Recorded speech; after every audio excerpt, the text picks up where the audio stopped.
So you're looking at a helicopter view of the school. It looks like, according to, and I've got the audio on, so they're not patching any audio in right now. I'm pulling up some other information from various websites right now. Let's see, I've got,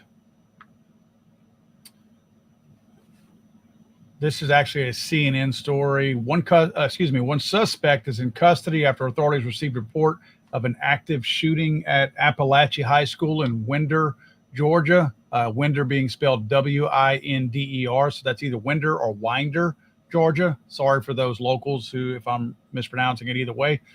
According to the statement from Barrow County Sheriff's Office, casualties have been reported. However, details on the number of their conditions is not available at this time. A local hospital is receiving patients with gunshot wounds. A source at the hospital told CNN Georgia State Patrol previously said it had responded to an active scene at the school.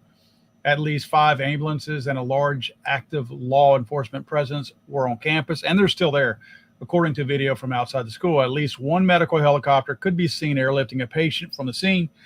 Footage at the scene also showed people gathering on a football field near the school. And you can see the field there. Everybody, they're not being allowed back into school yet, which obviously they're going to be clearing the school first. So that's the reasoning behind that. Obviously, and here's another update right now. Injuries reported in high school shooting. Suspect in custody. Gunfire was reported at a Georgia high school, with authorities stating one suspect was in custody following multiple casualties. I've heard and read of one casualty and multiple injuries. Doesn't mean that I'm right or wrong. It's just that's what I've read so far. This report was, and my wife is sending me the same thing. Apparently, it's just breaking everywhere right now. The report that I saw earlier said the person's in custody, one casualty and several wounded. And now this report from CNN is saying that there's several. Let me try to pull some other information real quick. Very, very, very little. And as I always say, guys, I try to pull from a lot of these local stations. Here's one right here. Let me put this one on pause, and I'm going to grab this other one once it gets through playing the ad. A lot of times the local affiliates have better information because they're familiar with the area, so they're going to know a lot of what these people are talking about as far as proximity with the neighbors, how far away they are, and all that stuff. Let me see what this one is saying here. It looks like they're grabbing the same feed, actually. That's what we're looking at. Yeah, it's pretty much the same feed. It's just a live shot of it. However, casualties reported, one suspect in custody. The governor, Brian Kemp, I've directed all available state resources to respond to the incident at Appalachia High School and urge all Georgians to join my family in praying for the safety of those in our classrooms. FBI, which, that's, you can believe about half of what they say. FBI Atlanta is aware of the current situation at Appalachia High School in Barrow County. Our agents are on scene and coordinating with and supporting local law enforcement. That's if they didn't have a hand in this. I will say this. I almost said this. I don't like jinxing things sometimes, and I almost said this on a video a couple days ago. Okay, so the stream stopped. All right, let me refresh that.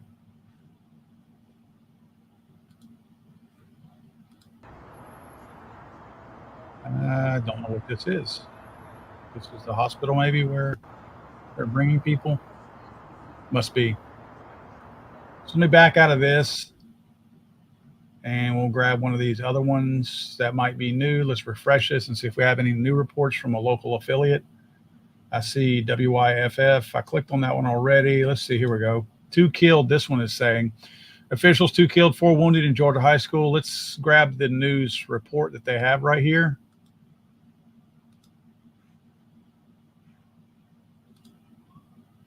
Of course, we're going to have to watch a commercial first. Yeah, I almost said something I didn't want to jinx. It was such a sensitive subject that with the Kamala Harris campaign failing so miserably right now. Breaking news just into our newsroom. At least 2 people are dead and 4 are wounded in a shooting at a high school in Georgia, according to officials. Officials report a suspect is in custody. It's at Appalachia High School in Barrow County, about an hour outside of Atlanta. Officials say that officers responded around 10 this morning. Students were released to parents around 11:30. All right. Here's the top 3 reasons to switch toothpaste to Sensodyne Clinical White. So that's Number it. 1, 2 Okay, shades back out of whiter that teeth. real quick. Number 2, and let's look at, here's another one, live updates. Let me make sure you guys are following me on that one.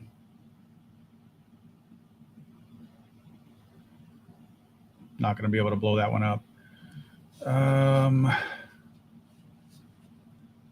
Incident unfolded at 10:20 a.m. That would be Eastern time.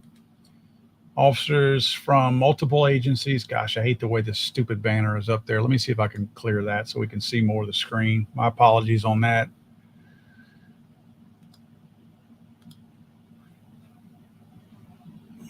Okay. Unfolded at 10:20. Officers were multiple agencies. Fire EMS personnel were dispatched. Suspect's been taken into custody. Let's see, 12:30, 4 p.m. President Joe Biden has been briefed on the situation. Yeah, right. His handlers have. And Joe doesn't know what's going on. He's still crapping in his diaper. President Biden has been briefed. Tragic shooting. At least one victim with a gunshot wound has been taken to Grady Memorial Hospital. That person's identity and condition has not been released. Emergency workers wheeled someone from the stadium on a stretcher. It's unclear if that person was injured in the shooting.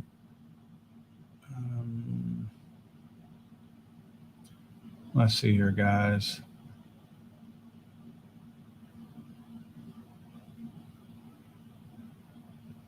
So that's pretty much it on that one. Again, not a lot of information. This is very fresh that this happened. I mean, news is literally trickling in right now. Here's Fox 5 in Atlanta. That's an hour away, so somewhat local. The school was put on a hard lockdown. Confirmed they had received one gunshot victim from the school. That's the Memorial Hospital we just spoke of. Schools given the all clear and students were being released to their families. Okay, so they're not expected to go back to school. One person was taken into custody.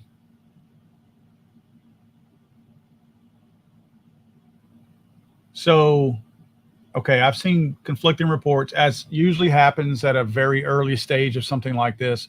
I've seen a report of multiple casualties, and I've seen one report, or most of the reports say one casualty, but possibly multiple injuries.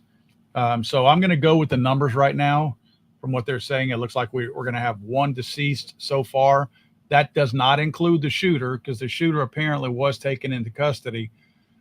So likely that's the person that the suspect shot. So I think that's where we're at this point. Just trying to figure what's going on here.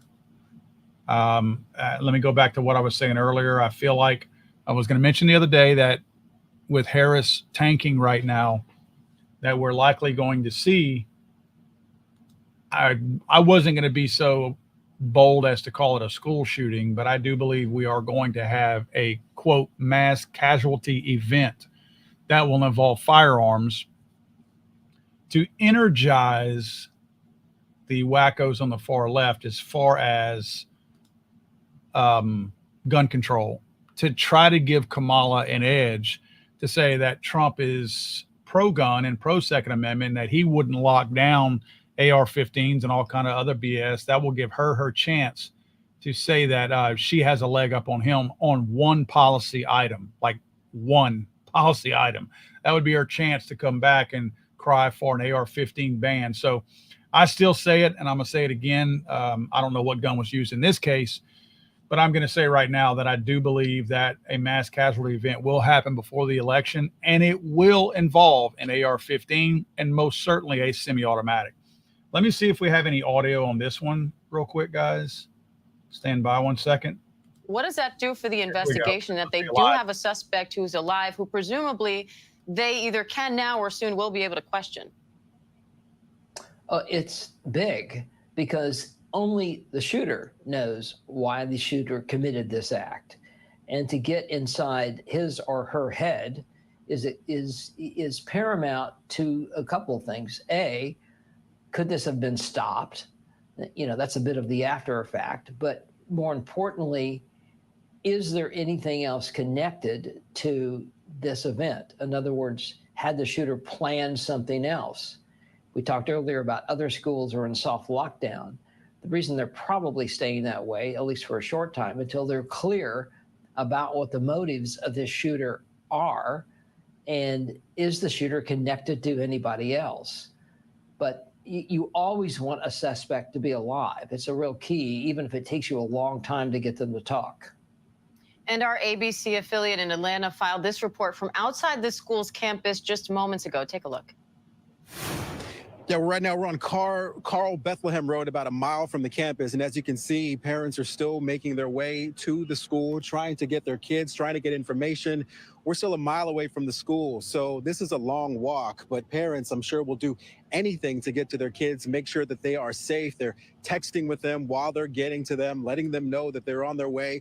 As you can see here, police have the area blocked off, and all the cars you see parked on the grass, those are parents frantically parking, trying to rush to the school to get there as fast as they can. There's no real easy way to get to the campus right now. So parents are just finding anywhere they can park and literally run to the football field, where they hope to speak to their kids, communicate with their kids, console their kids, just let them know everything's going to be okay, get them home, get them to safety.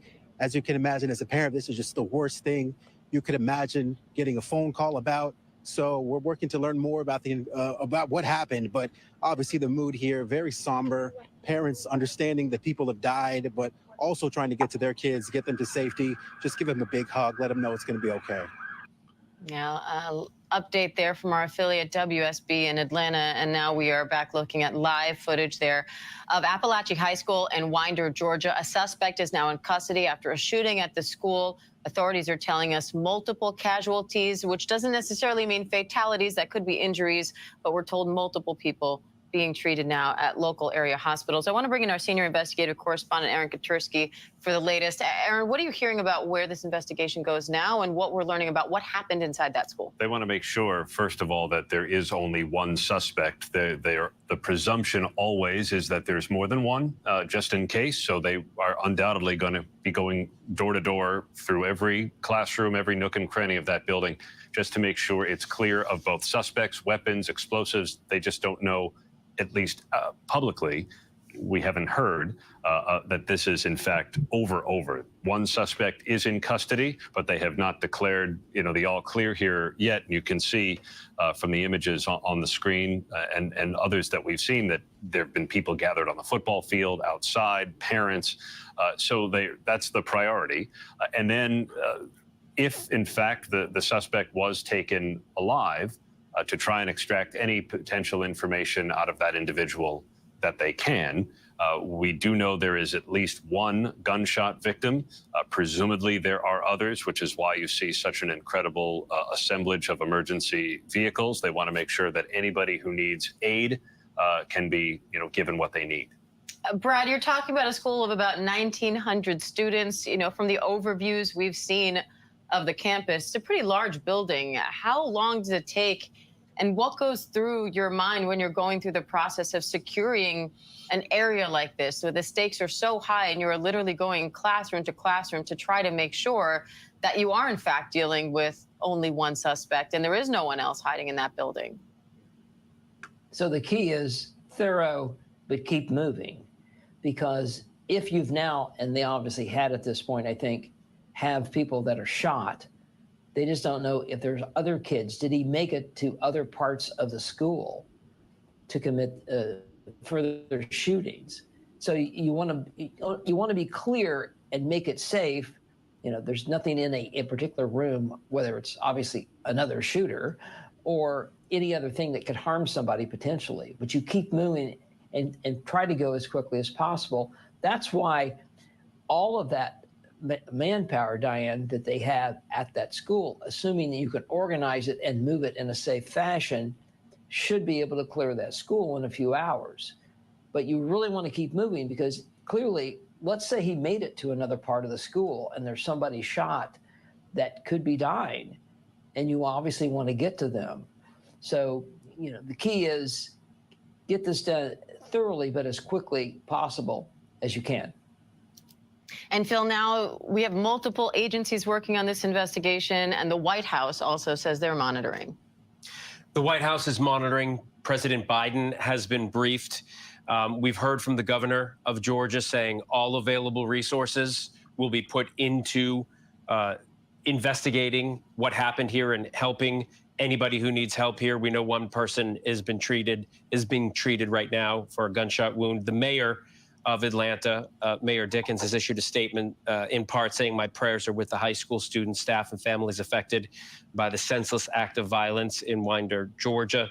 I've been in contact with the chief. Atlanta Police Department has been working with the Atlantic Public Schools. It goes on and on. He say, "May God comfort the victims and their loved ones in the difficult days ahead." And we hear that a lot in these shootings, and it's really all you can do as an elected official at this point before the conversation turns political and about guns. And I want to bring in Gwendolyn Cook. Gwendolyn has 3 grandchildren who were in that school. Thankfully, they are safe. I do want to stress that, but Gwendolyn's joining us now on the phone. Gwendolyn, I'm sure it's a relief to hear your grandkids are safe, but I cannot imagine what was going through your mind before you knew that for sure. Absolutely. Yes, I thank God that he protected my grandkids and other kids that in the community as well. So what can you tell us about what happened inside the school? Have your grandkids been able to tell you anything in terms of what they saw and what they heard? Well, I know one of my granddaughters in the 9th grade, one of her best friend's sisters was shot in the arm.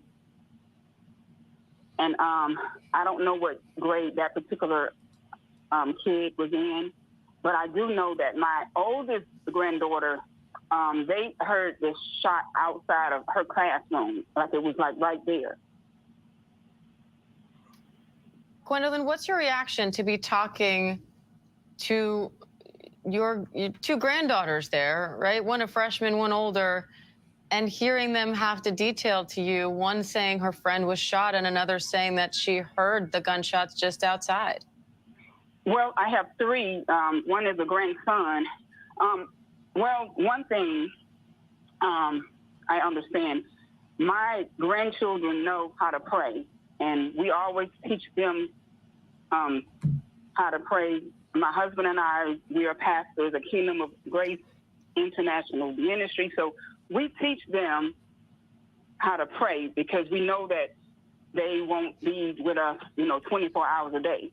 So we teach them how to pray, and as my oldest granddaughter was texting me, I told her, I said, just pray.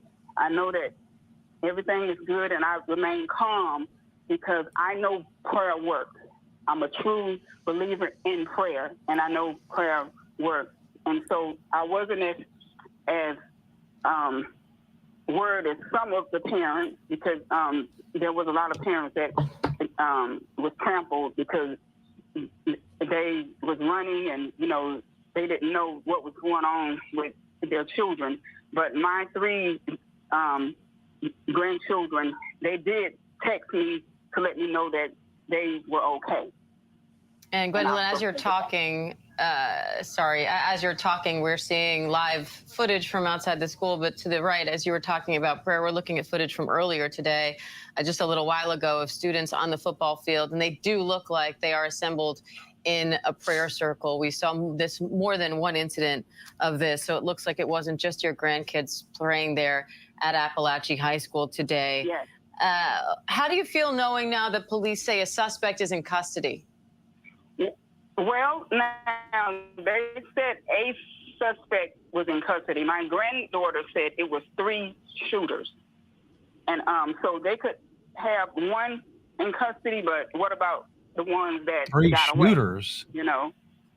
And they did say that it was 3 of them, in the hallway. So one I heard was killed or whatever, but one one or two did get away. Gang shooting. And what is it that your granddaughter told you that made her believe it was 3 shooters here? Well, she said the teachers was, I guess, texting each other or whatever that was going on. So they was letting the students know. And the students also were texting each other. That's why I believe that every student should have a cell phone. I just truly believe that.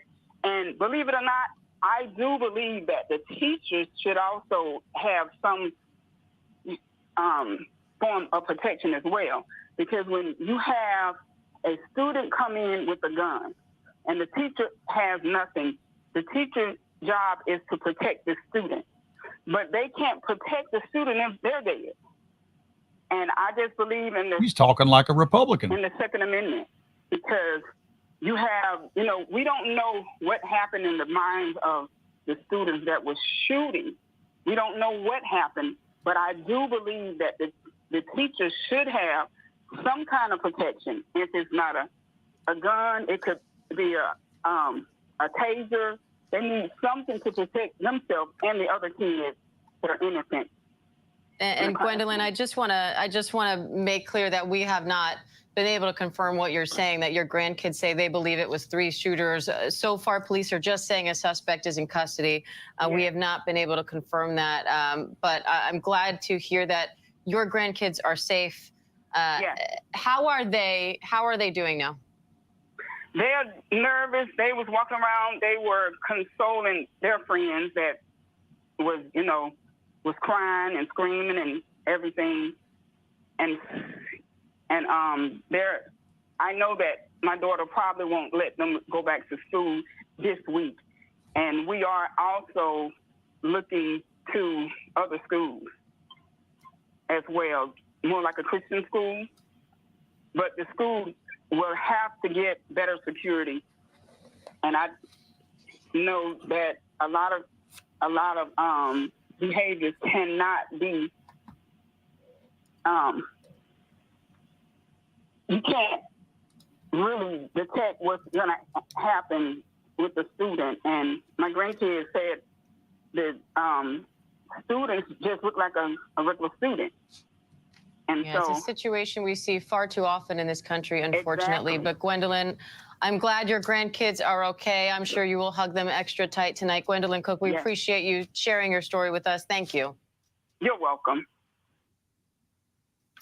And again, that was Gwendolyn Cook. 3 grandkids at that school. Thankfully, her grandkid's okay, but it sounds like at least one of her granddaughter's friends was shot in the arm. I want to go quickly again to our senior investigative correspondent, Aaron Katursky. Aaron, you heard Gwendolyn saying that her grandkids said they heard it was 3 shooters. We know in the aftermath of these things, sometimes information can get crossed like a game of telephone. And she's literally saying this is things being communicated back and forth by text. So what do we know at this point about, we know a suspect in custody. What else do we know in terms of potential for other shooters and where the investigation is now? Only that there's a potential, because that's what investigators will naturally presume as they dig in to take their first investigative steps here. But it has been some time, more than 2 hours now, since this unfolded about an hour north of Atlanta and Winder, Georgia.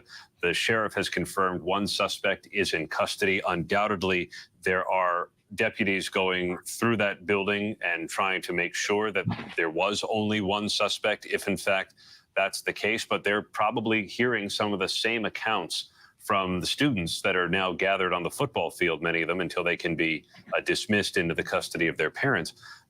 They're hearing all the same accounts about what went on, including the harrowing one that we heard about a gunman potentially knocking at a classroom, hearing gunfire inside the building. This was reported as an active shooter. It is no longer that, but the investigation is just getting started. And Brad, what does that tell you, that it is no longer reported as an active shooter? You have this woman saying her grandkids say it was 3 shooters. That could just be a rumor. But at what point do you know in the investigation, what are you listening for to know, okay, they got the suspect and they think this was only 1 person and this is really over? A combination of actual eyewitnesses, what CCTV, assuming they have it in the school, tells you, and the shooter or shooters, story. If we only know supposedly of one person in custody, if the scenario just provided by the person you just had on is that there could be 3 shooters, then where are the other 2? And that sort of goes to, if you have one live shooter, what he obviously knows who the other 2 shooters are, assuming they're not in custody, or did they get shot at the scene? We just don't know. So it's the combination of all of that, and you have to corroborate that, obviously. And that's why you use all of these elements. Eyewitnesses, there's a fallibility, obviously, in eyewitnesses, but thank God we have them, because sometimes they give you these crucial pieces of information that then you can further corroborate. And Phil, multiple agencies will be working together now to corroborate that. Absolutely. And unfortunately, they have a lot of experience doing it. And I just want to mention something, because we know we're getting information now about casualties and someone being treated for gunshot wounds. And obviously the firsthand account from the 17-year-old senior who was horrified in the back of his class huddling. We're talking right now about the physical injuries. Because that's most important. Police need to take care of the people who are physically hurt here today. But this 1,900 person school, there are 1,900 students who go to this school. All of them are affected by this. And everybody in this generation is affected by this. And you heard that grandmother already talking about teachers protecting themselves and kids with cell phones. There are a whole slew of issues that come out of a shooting like this that we are only just beginning to talk about. And Aaron, I'm short on time, but where does this investigation go from here now? They want to make sure that everything is locked down, right? They want to make sure that everybody is as safe as possible, that injuries are treated, and that school is cleared. If there are multiple shooters, and there's no evidence that there are, with one in custody, says the sheriff, but if there are, they want to find them. All right. Aaron Katersky, Phil Lipoff, Brad Garrett, thank you. And we will continue to follow this breaking news throughout the day here on ABC News Live. Stay with us.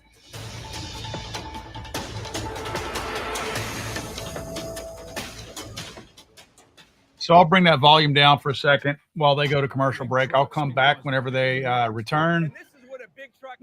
Looking at some other headlines right now on other channels, it looks like, and I'm not trying to be rude to the grandmother who was just on here, but it sounded like she might have been wrong about the 3 shooters.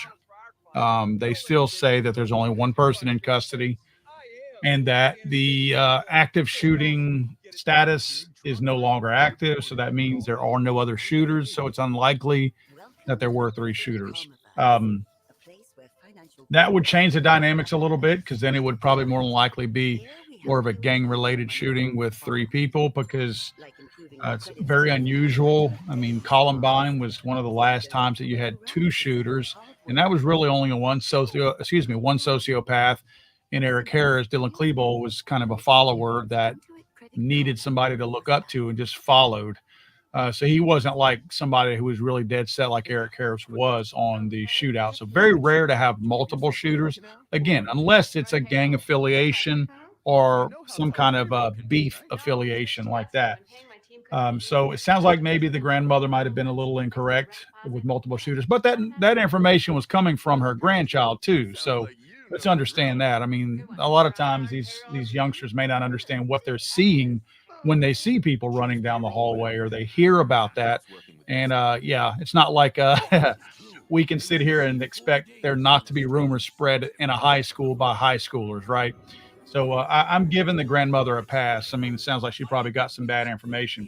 However, there are reports I'm looking at. Oh, this one is an NBC affiliate. Which I'm just looking at whoever. It's not that I trust one or more than the other. It's just that I'm looking at whoever's popping out the most updated information. And NBC News is saying 2 killed, 4 injured in the shooting. So that's going to be 6 total. That will certainly pop up on Mark Bryant's gun violence archive. And he will happily, because it's going to help his numbers and get him additional sponsors, he will happily add that to the school shooting column also. So good for him. Let's return back to this. In Georgia, police say a suspect is now in custody. Casualties are reported and officers have flooded the campus. The school located in the town of Winder between Atlanta and Athens, and it's still on lockdown. Joining me now, our senior investigative correspondent, Aaron Katersky, also former chief of detectives for the NYPD, Bob Boyce. So, Aaron, just bring us up to date, everything that we know at this point. Right now, Kira, the sheriff in Barrow County, Georgia, says there is at least one suspect in custody after gunfire was reported at this high school about an hour north of Atlanta, where students were rushed out and gathered on the football field so they could be reunited with parents. This all unfolded about 2.5 hours ago. Students reported hearing gunfire, including one harrowing account from a student who told us there was gunfire right outside his classroom, and he thought he may have heard a suspect, a gunman, knocking at the door. None of that has been confirmed by the authorities. All they say is there is one person now in custody, multiple casualties, although the exact number and conditions of those individuals have not been made clear. But this is serious enough, Kira, that the White House says President Biden has been briefed. Okay, well, Bob, law enforcement clearly responding quickly to the scene. What do we know with regard to how fast they got there? There were also reports of a life flight, possibly airlifting somebody from the grounds of the high school there. What do you know? Well, we saw, if you look at the overhead view of this thing, it's just a sprawling complex. So that's a big challenge. You got to find where this threat is immediately. So you really have to go in very, very quick and very hard. I saw a tremendous response, 5 ambulances, a helicopter, which they used, all kinds of things shutting down roads. You see it everywhere. There's tremendous response from different multi-agencies. So we don't know exactly the details of it, but it's impressive the way they came. Unfortunately, Kira, we keep getting better at this, but it keeps happening, and that's the big problem here. So I'm just looking at a few details More here art in about. I mean, I used to schools. live in Atlanta, Georgia, not far from Winder, and so I was trying to figure out how far that was from where I used to live. It's about an hour outside of Atlanta for folks that may not know the area. About 18,000 people live in Winder. The school system there, the 24th largest school district in the state of Georgia, and it looks like there are about 15,000 students there in the area, about 1,900 students enrolled there at Appalachia High School.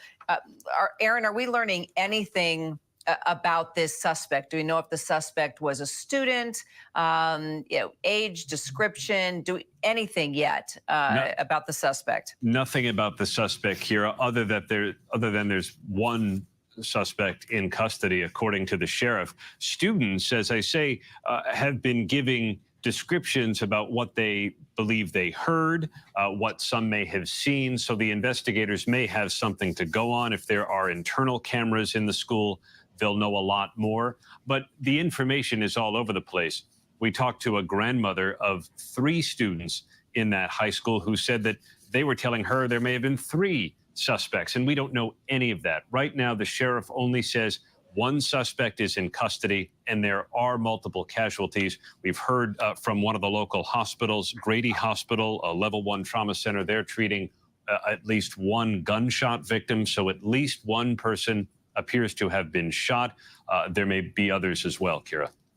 And apparently there were cameras that were operating there on school grounds. Bob, clearly that's going to help a lot with regard to what happened, not only the cameras outside the school, but also within the school. How quickly do you think they'll be able to turn that around just to lead to more information here? Sure, almost instantly. The first thing you do is after you secure the thing, you do 2 things. You go in there and grab a video to see if anybody else is involved, as Aaron alluded to. It seems to be a singular person at this point. But I did see 3 or 4 cars take off almost immediately from the scene after it was called off. That tells me they're going to the suspect's house. They'll lock that down as well to see if there's any more evidence or anything happened there. We've seen that happen before, where people were killed at that suspect's house. So I've seen that take off. I'm assuming that's what that was, that someone took off in that direction to go right to that spot. So he's probably, or she's probably identified almost immediately. Also, 2 special agents from the FBI are there now on the scene helping with local law enforcement. Let's just talk about how this is going to grow from an agency perspective, Bob, and everybody that's going to get involved, especially if there are reports out there that it could have been one or more suspects involved in this shooting. It sounds like it's not absolutely confirmed that it was one. It's not. And federal partnerships are really important because you get the federal databases and their resources. So you really want, if you find the weapon, you want to track that down immediately, find out where it came from, and do some research on that, and just see who else might be involved. Go to social media. The federal agencies are very well versed in that, telephone investigations. So they play a big part, even though the primary is still the sheriff's office in Barrow County. So, Bob, what do you think about the fact that they had all the students gathering on the football field as they started contacting parents to come get their students? A lot of times they want to get students away from campus, and they set up a pickup point, farther away from the scene. What does that tell us, the fact that they, kept everybody there on campus? It seems there's a sense of immediacy there to take them out of the building and put them in the football field, which is a fairly large complex as well. It's a little unusual. In most places, in the classrooms, they'll shelter in place, and that's what will happen there. That's probably what's going on right now. They have to free those folks up, those students up, and there's faculty from those locations. It's a big school. It's like you said before, it's 1,900 kids. So move them out immediately, move them out into the football field at a safe range that you can live with at that point. And these are all tactics that you're dealing with through prior training and type of thing that everybody gets together and does these things. So that's all prior training. Get them out of the area immediately so you can identify the target and you make them safe. So that's probably what happened there, but we'll hear more when the sheriff's office does the press conference, exactly why that tactic is used. And do we know, Aaron, if indeed we are going to hear from, I know that there's probably a lot of family members, parents even, that are going to want more information and want some type of press conference as they are trying to get to the scene or can't get there. Do we have any idea if we are going to hear from law enforcement at any time or someone from the school with more information? Are you getting word of any type of press conference? Nothing yet, but undoubtedly one will occur. The sheriff in Barrow County just arrived on scene a short while ago, so he may be gathering information and preparing to release what he knows. There are about 1,900 students enrolled in that high school, so that's potentially hundreds and hundreds of families that are awaiting word as to what happened, who the suspect is, what they know about that individual as to motive, and why this school was seemingly targeted just weeks into the start of the new school year there in Georgia. Right, and you were mentioning you were getting some reports and information about patients taken to the local hospital there. I understand one hospital, according to a source, saying that they are still treating patients with gunshot wounds. Do we know by chance how many folks were taken to the area hospitals? Were they teachers? Were they students? Have we been able to confirm any of that, Aaron? Yeah, precious little information, I'm afraid, Kira. The one level 1 trauma center in the area, Grady Hospital, confirms to us that they're treating at least one gunshot victim, but we haven't heard any other numbers or any conditions of any of these victims, or even how many there are. The sheriff says there are casualties, which could mean either deaths or injuries, and the sheriff's statement was not specific. And again, he says one suspect is in custody, and you'd think they'd know by now whether it's just one or whether there are additional. They've no doubt been through video footage. If they're comfortable leaving students on the football field, that may suggest that they're comfortable it was just one suspect who is in custody, but we're still waiting to find out from the sheriff. We also know the FBI, the Georgia Bureau of Investigation, have responded. So all measure of law enforcement is being brought to bear in what's really the early moments of this investigation. Got it. And just a quick recap for those that are joining us right now. This incident unfolding around 10:20 a.m. this morning when officers from multiple agencies and fire and EMS personnel were dispatched to the Appalachia High School here in Winder, Georgia, just an hour outside of Athens.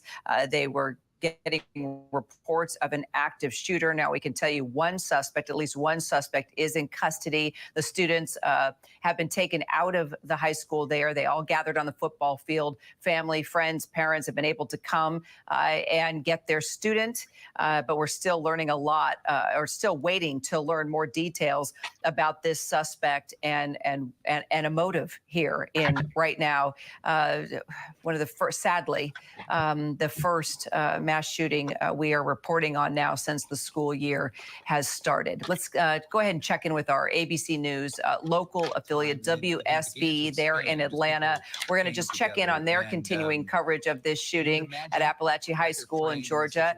Right now, we can confirm that they are officials right now treating multiple gunshot victims. One person, like I said, is in custody. Let's go ahead and listen in to our ABC station. Take a lot of time to heal from this. A while ago, Channel 2's Richard Elliott talked about the Department of Behavioral Health and how people who need help can call this number to get the help they need. I want to say it again, 988. If you're having trouble coping, this is too much for you, and trust me, it's too much for a lot of people. Come on, man. We understand that. We're trying to walk you through what's going on here, but if you need help, call 988. And we're getting more information right now as we're seeing video of parents trying to make it there.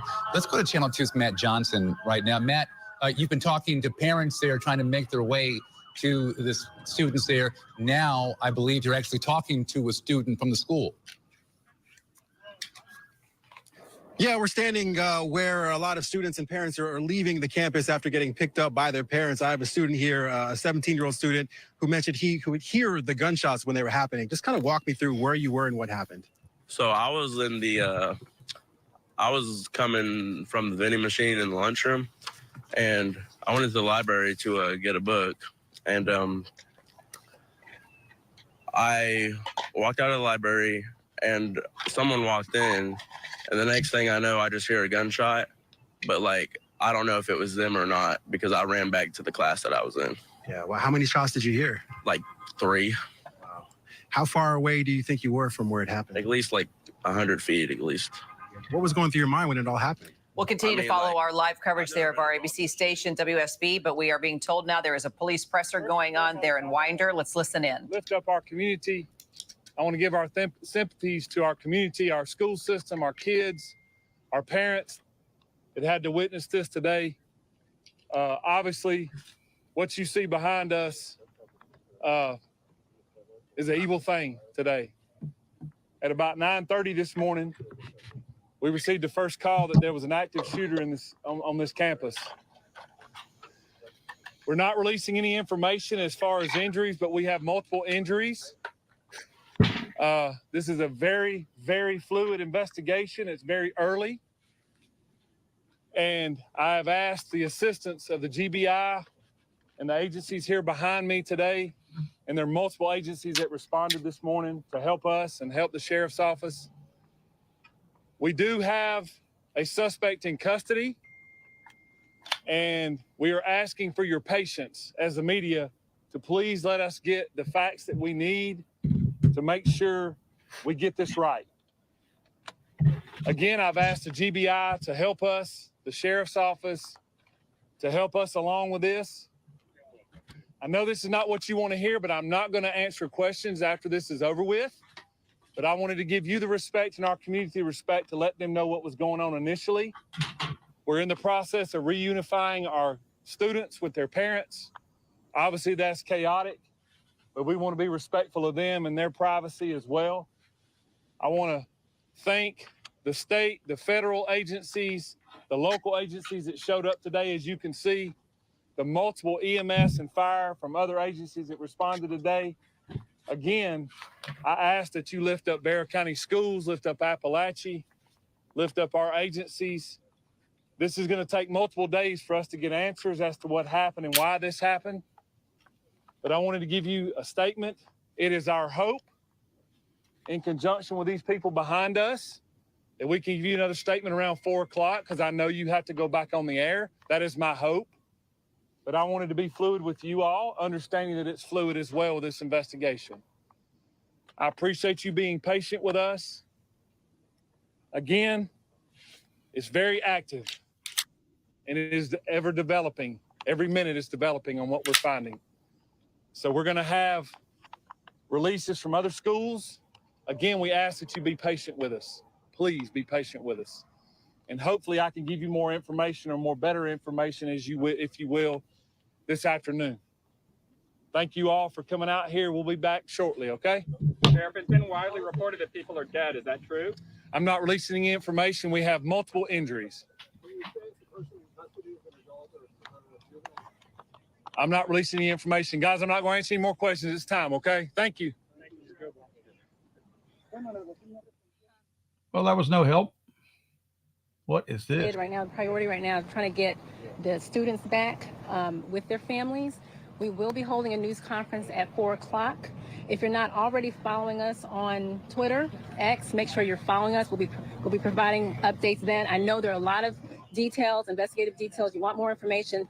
That is what the investigators are actively working on right now. You can add. Yeah, so the idea will be to be back here at 4 o'clock, but keep an eye on our social media. If that changes, you'll know it. We'll be able to address, hopefully answer more questions for you, okay? We'll be in a position to give you more answers. We'll just have to see how things We go. just realized this was happening. Tell us how many people, what you know about that. We're not in any kind of position. The sheriff's made his comments. We'll leave it at that. By 4 o'clock, we hope to have a better picture, a bigger. There you bigger go. so you Pan can out a better little bit. comprehend what's going on. Okay, we really appreciate it. Thank you.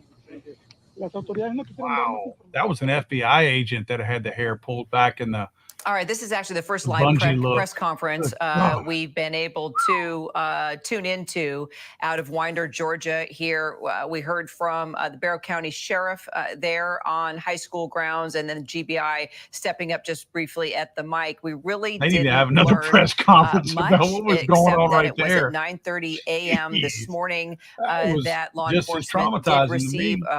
a call about an active shooter here at Appalachian High School in Winder, Georgia. That's about an hour outside of Atlanta, Georgia.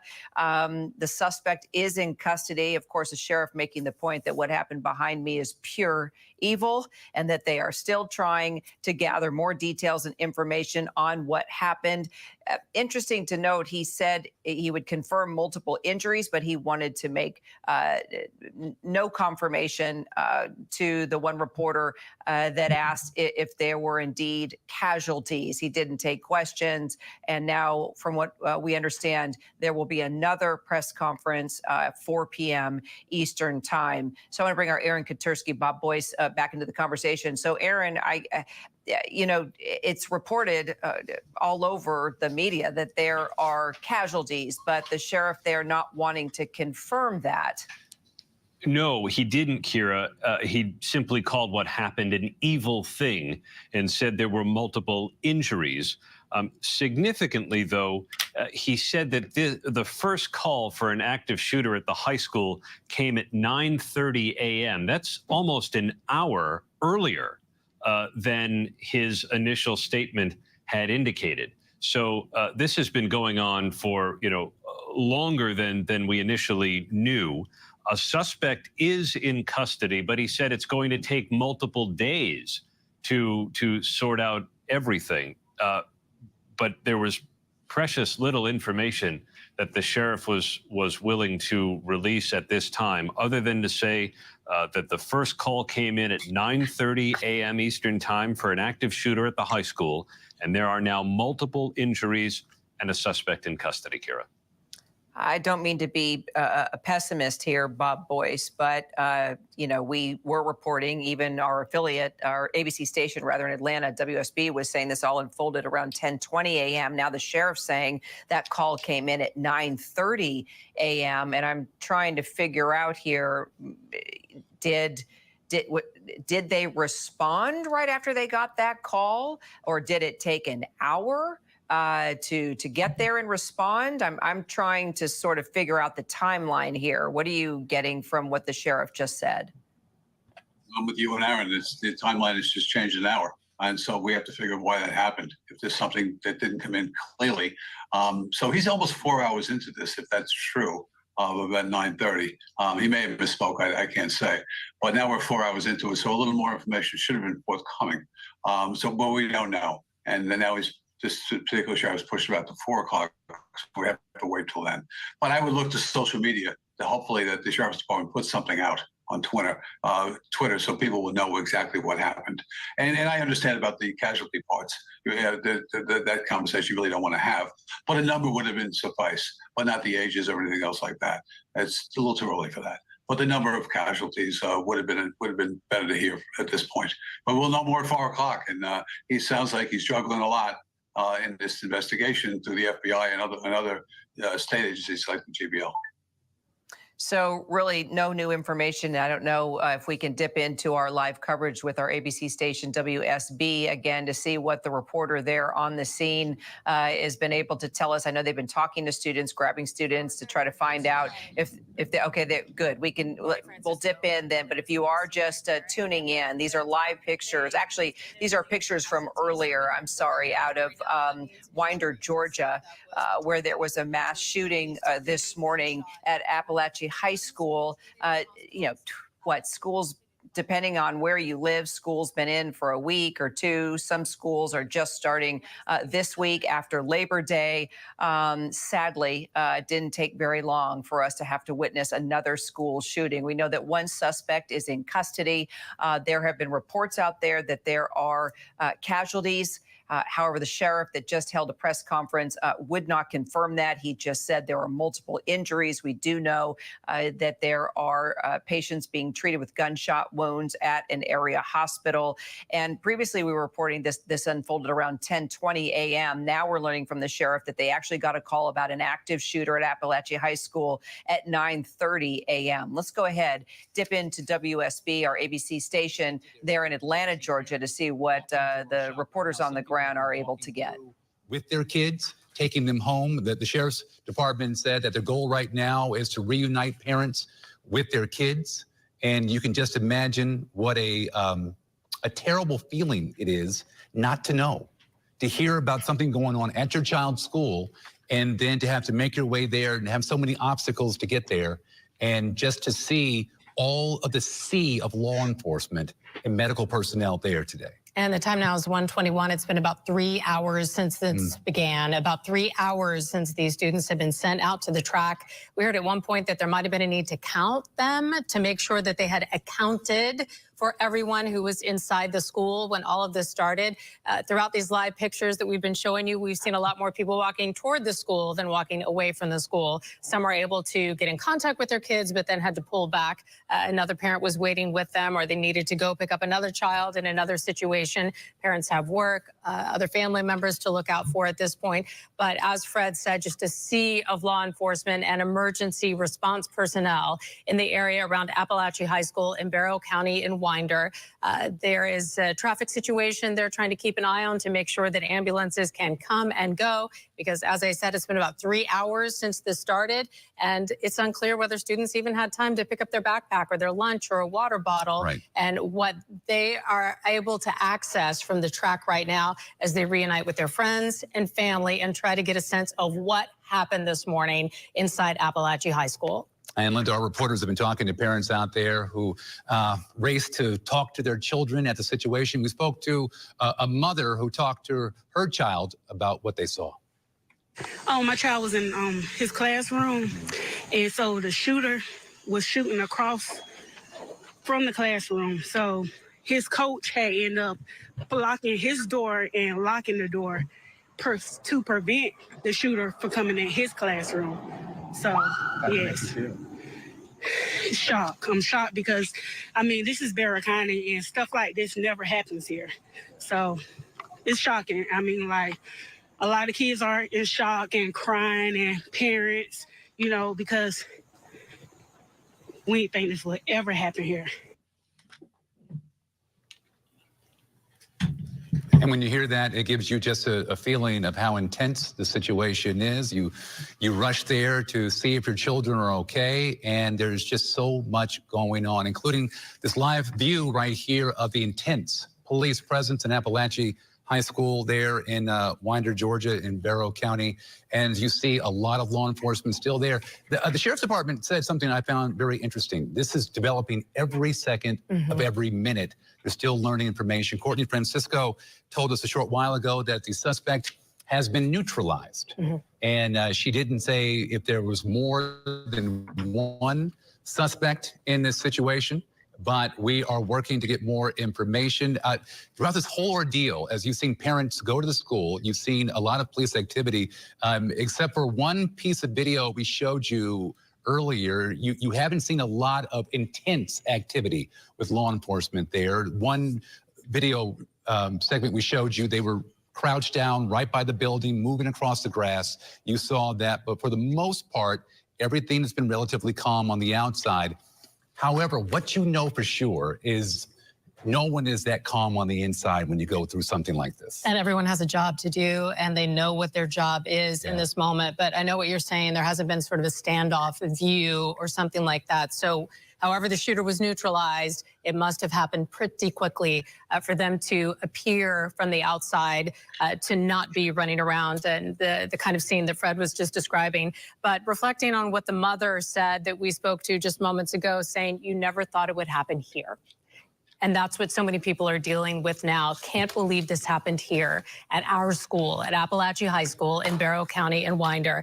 Again, we can tell you that 3 people have been shot and wounded. 2 are getting treatment in the area, 1 in Winder in Barrow County area, 1 in Gainesville at Northeast Georgia Medical Center, another airlifted to Grady Hospital. We have seen GBI pull up and arrive at Grady Hospital to be around the shooting victim there. We have seen ambulances come in and out and respond to the crowd outside the track at the high school. That's where students were evacuated right away. We have seen car after car after car pull up as parents walk and run and get there as quickly as they can to the school. Some telling us that they were able to hug their child, a hug like they've never given their child before, make contact with their child. Yeah, you can imagine the minute that parent saw their child, they were doing more than hugging that child, holding on to them more than likely. You've been listening to our ABC station out of Atlanta, Georgia, WSB.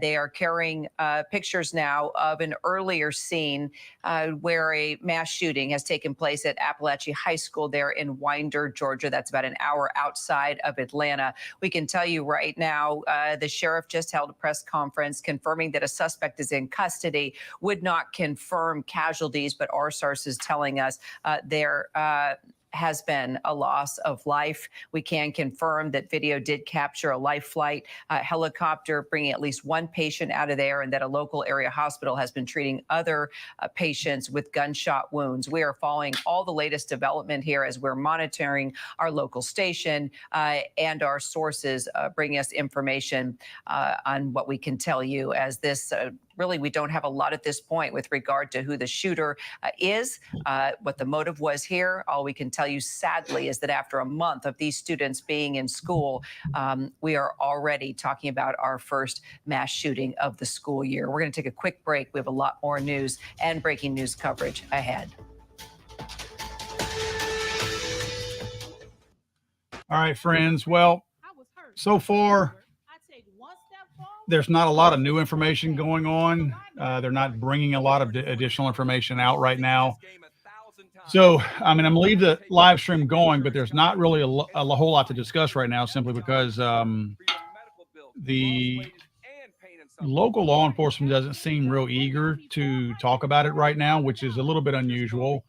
I understand they want to get all their facts, but they certainly know at this point how many people were shot, how many people are currently dead.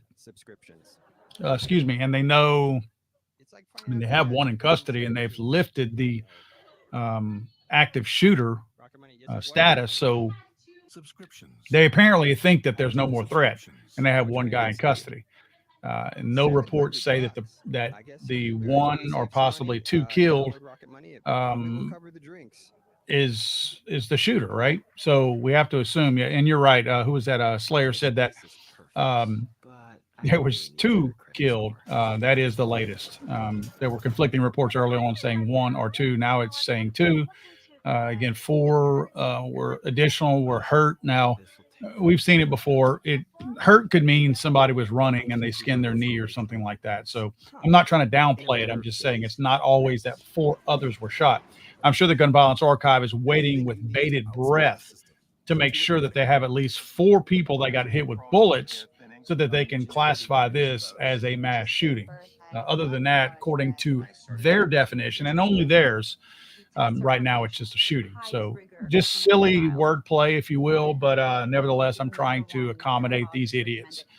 I'm going to leave this going. I'm going to turn the volume back up. I actually have to go pick my son up, so my studio will be unaccompanied for now. And if any of you were hearing anything while the live stream was going, I was loading some magazines. So if you heard people loading rounds into a magazine and checking to see if a firearm is clear, that was me. So let me return you guys to the report. We are reporting about a mass shooting just 1 month into the school year for Appalachia High School, just outside of Atlanta, Georgia. The area is Winder, Georgia. The school on lockdown. A suspect is in custody. Casualties have been reported, although we cannot confirm that. Numerous news agencies are reporting that there have been deaths that have occurred, possibly including a teacher. The sheriff came out moments ago there, the Barrow County Sheriff, saying, Judge Smith, saying he would not confirm the deaths, that there are multiple injuries. But as I said, a number of media outlets reporting that there have been individuals that have been killed. We don't know anything about a motive or a suspect yet. We can just tell you that everything unfolded at 9:30 a.m. this morning when law enforcement got calls of an active shooter. With me now, our Faith Abube. She operates out of Atlanta, Georgia. As soon as this went down, she headed to the scene there.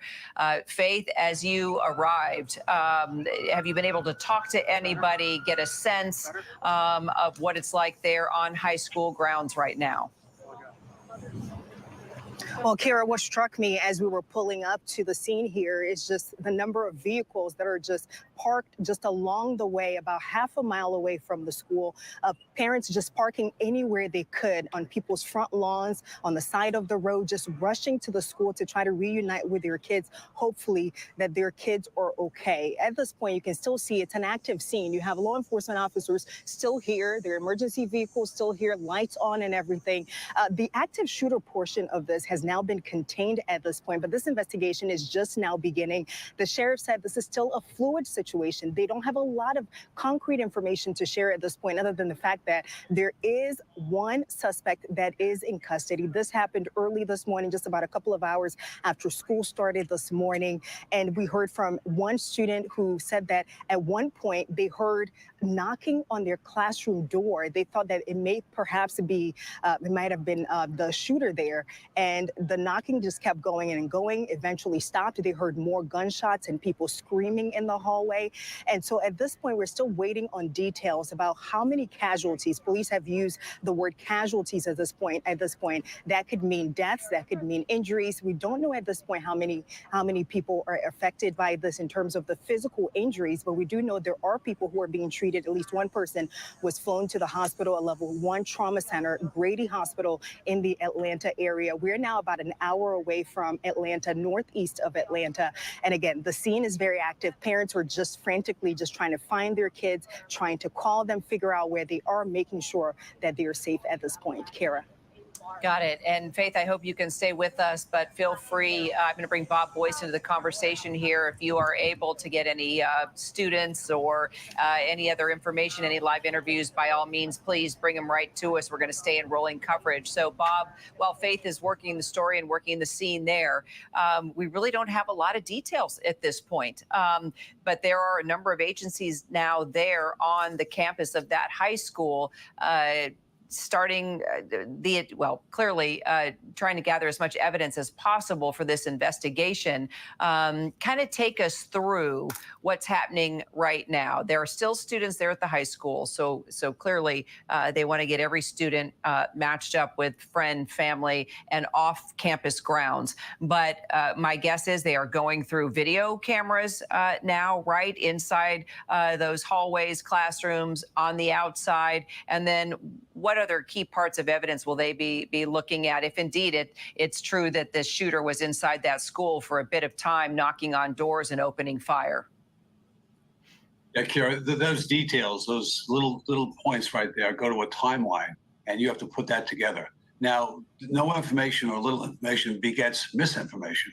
So I'm surprised we're not hearing more at this juncture. The big thing is the determination of the threat, and that got out, and that's important to put out. One other things as well, the reunification center, where is that? Giving maybe a blast text information for people. That's shelter in place, and I will tell you this, these protocols that we've had since Columbine and in its evolution save lives. And that's important. When we hear one witness said that her son was, her son's teacher blocked the door and closed the door. That very easily could have saved lives. And that's what's important in these things. Does the protocols work? And that's what we're hearing now, because we're hearing it from witnesses, because we're not getting information in regards to anything else yet. And it takes a while to understand, to get. But someone should be talking to the press corps right now of details that they do know. So there are other media agencies that are reporting deaths. We cannot confirm that at this point, but we do know that an area hospital has received a number of patients, treating those patients for gunshot wounds. You know, usually by now we're what, Bob, about 4 hours into this. It happened at 9:30 a.m. Eastern time. We had been reporting it happened an hour later than that. I guess that's my first question is why the discrepancy of an hour? You would think if calls went down at 9:30 a.m.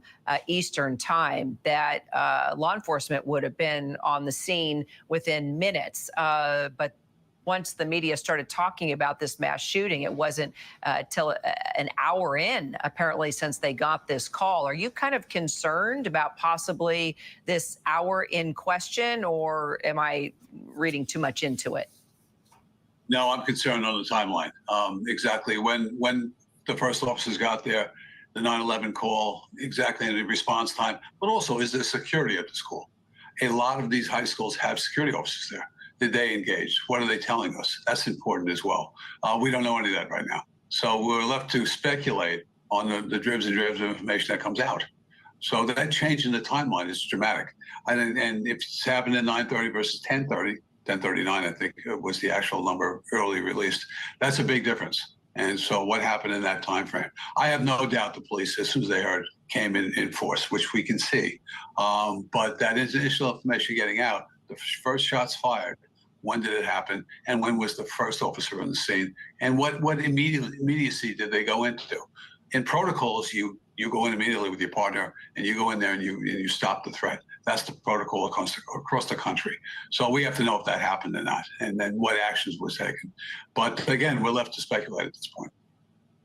We are getting some quotes in by some students that were interviewed by ABC. Senior Sergio Caldera, 17 years old, said he was in chemistry class when he heard the gunshots. Okay, I want to take you now to the Department of Justice. Actually, AG Merrick Garland is set to tell us information with regard to Russia putting out this disinformation campaign aimed at impacting the 2024 election. He may say something about this shooting as well, so let's listen in. Democracy itself. In just a few minutes, the task force here will meet to discuss its continuing work in advance of the upcoming election. But before we begin, I want to address the tragic shooting that occurred this morning at a high school in Winder, Georgia. We are still gathering information, but the FBI and ATF are on the scene, working with state, local, and federal partners. I'm devastated for the families who have been affected by this terrible tragedy. The Justice Department stands ready to provide any resources or support that the Winder community needs in the days ahead. Before I get to the work of the task force, I also want to announce two major law enforcement actions that the Justice Department is taking that are separate from the important work of this task force, but are part of our broader effort to protect our elections from unlawful interference of any kind. First, this morning we unsealed an indictment in the Southern District of New York of Konstantin Kalashnikov and Elena Afanasieva, two Russian-based employees of RT, a Russian state-controlled media outlet. They are charged with conspiring to commit money laundering and to violate the Foreign Agents Registration Act. That law, enacted nearly a century ago, was enacted to ensure that the American people were informed when a foreign power engages in political activities or seeks to influence public discourse. The American people are entitled to know when a foreign power is attempting to exploit our country's free exchange of ideas in order to send around its own propaganda. The company never disclosed to the, and that is what we alleged happened in this case. In the wake of Russia's brutal invasion of Ukraine in February 2022, RT, which was then known as Russia Today, was dropped by its American distributors. The company ceased its formal operations in the United States, and the European Union, the UK, and Canada banned RT's broadcasting. But as RT itself has boasted, the government of Russia continued to use RT to direct disinformation and propaganda. In the wake of Russia's brutal invasion of Ukraine, RT's editor-in-chief said the company had built, quote, an entire empire of covert projects designed to shape public opinion in Western audiences. We allege that as part of that effort, RT and its employees, including the defendants, implemented a nearly $10 million scheme to fund and direct a Tennessee-based company to publish and disseminate content deemed favorable to the Russian government. To implement this scheme, the defendants directed the company to contract with US-based social media influencers to share this content on their platforms. The subject matter and content of many of the videos published by the company were often consistent with Russia's interest in amplifying US domestic divisions in order to weaken US opposition to core Russian interests, particularly its ongoing war in Ukraine. The company never disclosed to the influencers or to their millions of followers its ties to RT and the Russian government. Instead, the defendants and the company claimed that the company was sponsored by a private investor. But that private investor was a fictitious persona. The charges unsealed this morning do not represent the end of the investigation. It remains active and ongoing. In a separate enforcement action, the Justice Department is seizing 32 internet domains that the Russian government and the Russian-sponsored actors have used to engage in a covert campaign to interfere and influence the outcome of our country's elections. As alleged in our court filings, President Vladimir Putin's inner circle, including Sergei Kirillenko, directed Russian public relations companies to promote disinformation and state-sponsored narratives as part of a program to influence the 2024 U.S. presidential election. An internal planning document created by the Kremlin states that as a goal of the campaign is securing Russia's preferred outcome in the election. The online infrastructure used by the Russian public relations company, known as the Social Design Agency, or SDA, and related actors included what are sometimes referred to as cyber-squatted domains. These websites were designed to appear to American readers as if they were major U.S. news sites like the Washington Post or Fox News. But in fact, they were fake sites. They were filled with Russian government propaganda that had been created by the Kremlin to reduce international support for Ukraine bolster pro-Russian policies and interests and influence voters in the United States and in other countries. Internal documents of the Kremlin describe the content as, quote, bogus stories disguised as newsworthy events, close quote. This malign influence campaign has been referred to as doppelganger. The Russian public relations companies drove viewers to these websites by deploying influencers and paid social media advertisements. They also created fake social media profiles, posing as U.S. citizens, post comments on social media platforms with links to the sites. According to SDA's records, it actively sought to, quote, eliminate the possibility of detection of the Russian footprint. Both of the schemes I've just discussed make clear the ends to which the Russian government, including at its highest levels, is willing to go to undermine our democratic process. But the enforcement actions I have discussed also make clear that the Justice Department will aggressively counter such efforts. And the same is true of the entire United States government. Today, our colleagues at the State and Treasury Departments are announcing parallel actions in both of these matters. Unfortunately, we know that Russia is not the only foreign power seeking to interfere in our elections. As the U.S. intelligence community noted 2 weeks ago, we have observed increasingly aggressive Iranian activity during this election cycle. That includes recently reported activities by Iran to compromise former President Trump's campaign and to avoid an election outcome that it regards as against its interests. Those recently reported Iranian activities also include efforts to obtain access to individuals who themselves have access to the presidential campaigns of both political parties. The Justice Department's message is clear. We have no tolerance for attempts by authoritarian regimes to exploit our democratic system of government. We will be relentlessly aggressive in countering and disrupting attempts by Russia and Iran, as well as China or any other foreign malign actor to interfere in our elections and undermine our democracy. Now I will turn back to the topic of today's meeting. Just as we are dedicated to combating foreign threats to our elections, we are equally dedicated to confront domestic threats against the public servants who administer our elections. Since the 2020 election, we have seen an unprecedented spike in threats against the public servants who do administer our elections. Election officials, workers, and volunteers in communities across the country have been targeted with heinous acts and threats of violence. The following are a few examples of successful enforcement actions that the Justice Department has taken over the past year.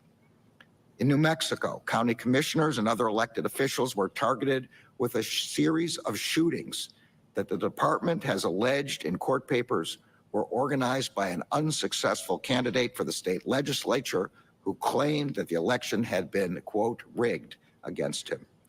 At least 3 of the shootings occurred while the intended victims or their children or their family members were at home. In February, 2 shooters who we alleged were recruited by the candidate pled guilty to carrying out the attacks. In March, the candidate himself was charged in a 13-count superseding indictment. In Arizona, a man sent a state election official a bomb threat warning that if she did not resign within 2 days, quote, the explosive device impacted in her personal space would be detonated. In March, the man was sentenced to 3.5 years in prison for making that threat. In Maricopa County, Arizona, an elections official, a county attorney, and their families were threatened by a defendant who called for, quote, a mass shooting of poll workers and election officials in precincts he believed had, quote, suspect results. His revolting comments included, quote, dead children burn into the memories of people.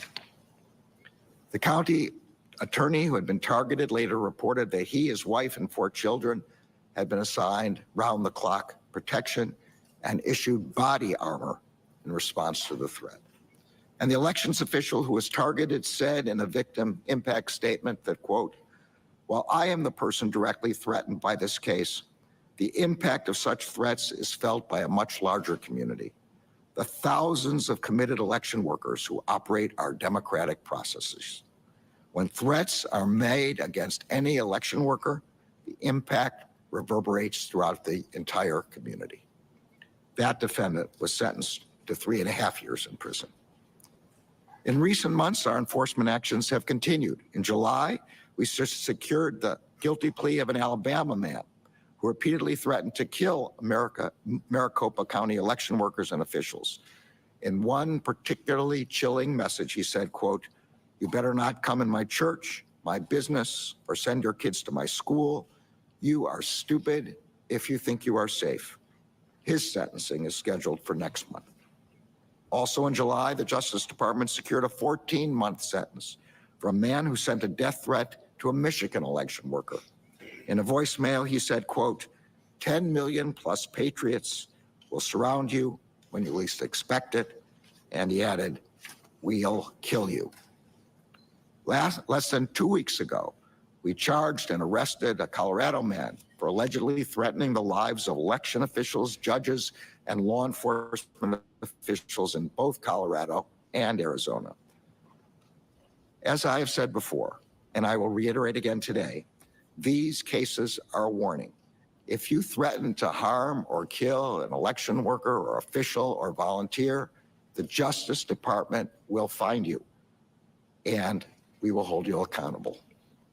In a democracy, people vote and argue and debate, often loudly, in order to achieve the policy outcomes they desire.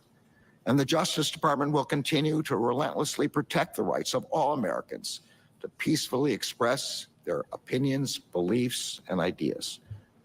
But the promise of our democracy is that people will not employ violence to achieve their preferred outcomes. The public servants who administer our elections must be able to do their jobs without fearing for their lives. That is why this task force has been marshaling the full resources of the Justice Department to aggressively investigate and prosecute threats targeting election workers, officials, and volunteers. And we will continue to do so in the months ahead, when the task force will build on the partnerships with state and local election officials and law enforcement officials tasked with protecting them. Since March, the task force has participated in more than 25 convenings, engagements, trainings, tabletop exercises, including both with our law enforcement partners and with our partners in the election community nationwide. Over the next several weeks, task force representatives will be on the ground meeting with election workers.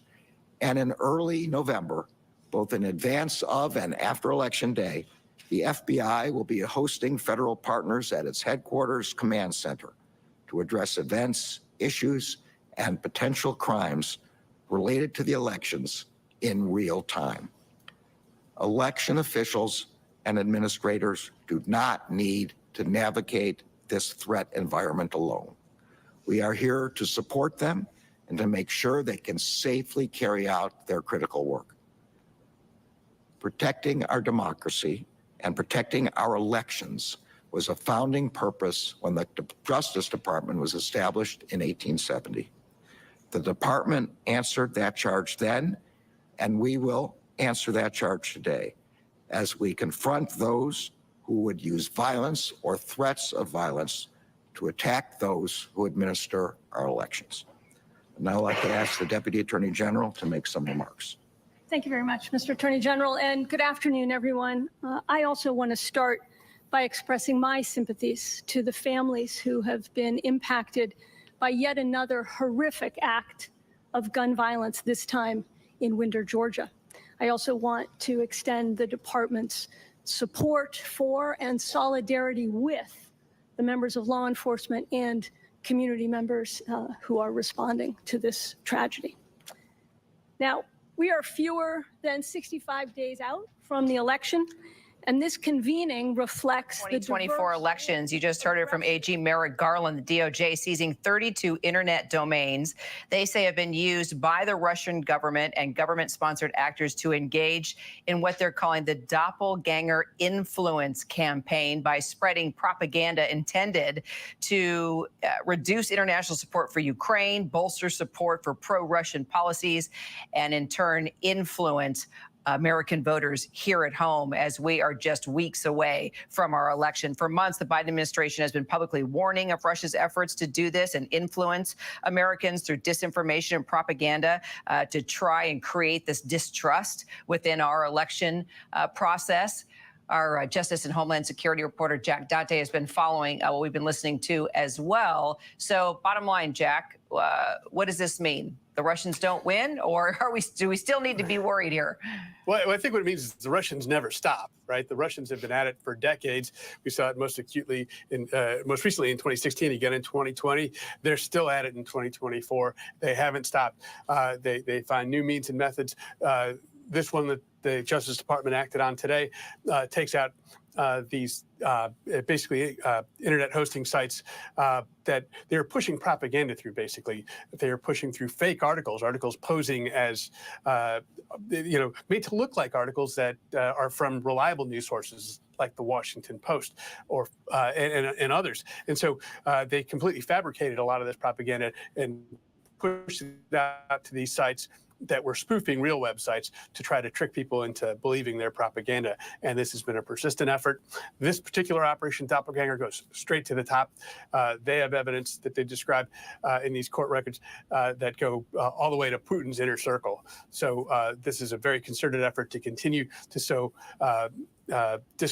distrust in the United States, to push things that are agenda items for the Russians, including their war in Ukraine that they're prosecuting, and to try to tip U.S. public opinion in their direction. They've also been acted in political ways as well. So this is a nonstop effort by the Russians. In addition to that, they charged 2 people associated with the Russian television network RT. That is also considered sort of a state-owned propaganda arm, effectively, of the Russian government. All right, Jack Date, appreciate it. We'll continue, of course, to follow that press conference happening there over at DOJ. At the same time, we're following that breaking news story out of Winder, Georgia. That's an hour outside of Atlanta. We reported a couple of hours ago, actually 9:30 Eastern time is when the call of an active shooter came into the sheriff's department. We didn't learn about what was happening at this high school, Appalachia High School, until about an hour later. While the questions remain about the timeline, what we do know, according to GBI, is that there was a suspect that was reported to be taken into custody. The GBI now saying that suspect has been neutralized. There are reports from students there that have come on camera and described hearing gunshots, hearing a voice of a shooter in the hallway. And we also had pictures of a life flight helicopter coming in, landing on campus there, taking at least one patient away, in addition to a local area hospital confirming that they were working on patients with gunshot wounds as well. Still waiting for much more information who this suspect was, if indeed that suspect has been neutralized. I want to bring in Bob Boyce, former detective for NYPD. He's been tracking this with us, in addition to Faith Abube, who's there on the campus. Faith, I see you have a student with you. Let's just get right to you while we have a student. The time is yours. Yeah, Kara, before we talk to Charlene here, who's a student, she's a 12th grader, I just wanted to point out that we just heard an ambulance just leave the scene, lights on, the sirens on as well. We're not sure whether it was carrying an injured victim from the scene, whether it was related to the shooting or whether it was an injury of any other kind, but I just wanted to point that out to you as we turn here to Charlene Martinez. Charlene says she was in the classroom with a substitute teacher with other students when they started hearing gunshots. Tell me, how did all of that play out?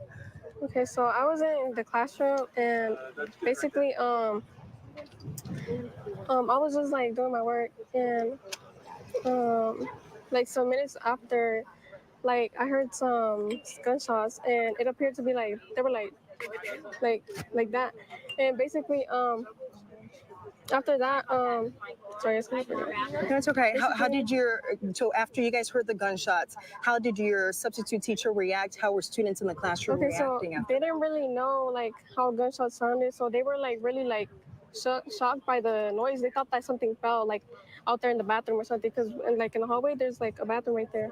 So we all thought that it was something that in the bathroom that fell, or like the kids playing around or something. So we thought that was a thing until like we were like all looking at each other like, and the light on top of the classroom started turning red.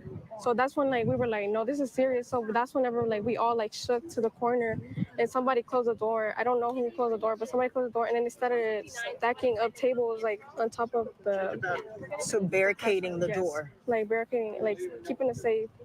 And after that, like the announcements came on, and that's when like they were like it's a hard lockdown intruder drill, and then we were all like kids started crying, kids started freaking out, like everybody was just there, like, and we were just like all like laying down, and I was just telling everybody like it's okay, like God got us, like we're gonna be okay, like nothing's gonna happen. And I was like, it's probably like some kids messing around or something, and everybody was just like shocked for a minute, like just there, like sitting there, and they didn't know like what to do. Were you ever scared for your life? I mean, yeah, I was scared, but like I try to keep everybody comfortable, like and good. So I was just telling everybody like it's gonna be okay, like don't worry, like, and I was just making them laugh, like telling them things about like life and stuff. And I was like, oh, isn't this like crazy, like telling them. Like in our small town, like we'd never really would expect something like this to happen. It's Right. crazy. You were telling me earlier you have been through active shooter drills here at the school. Yes, You've been we in the have. school for several years now. You're a Mhm. senior, but you never actually thought that it would play out like this in real life. Never. I thought it was like things that never would occur here, because like this area is really calm, and it's like really like nothing's really happening here. But now like a lot of what's it called, population like has increased and stuff. So I think that's what makes the difference.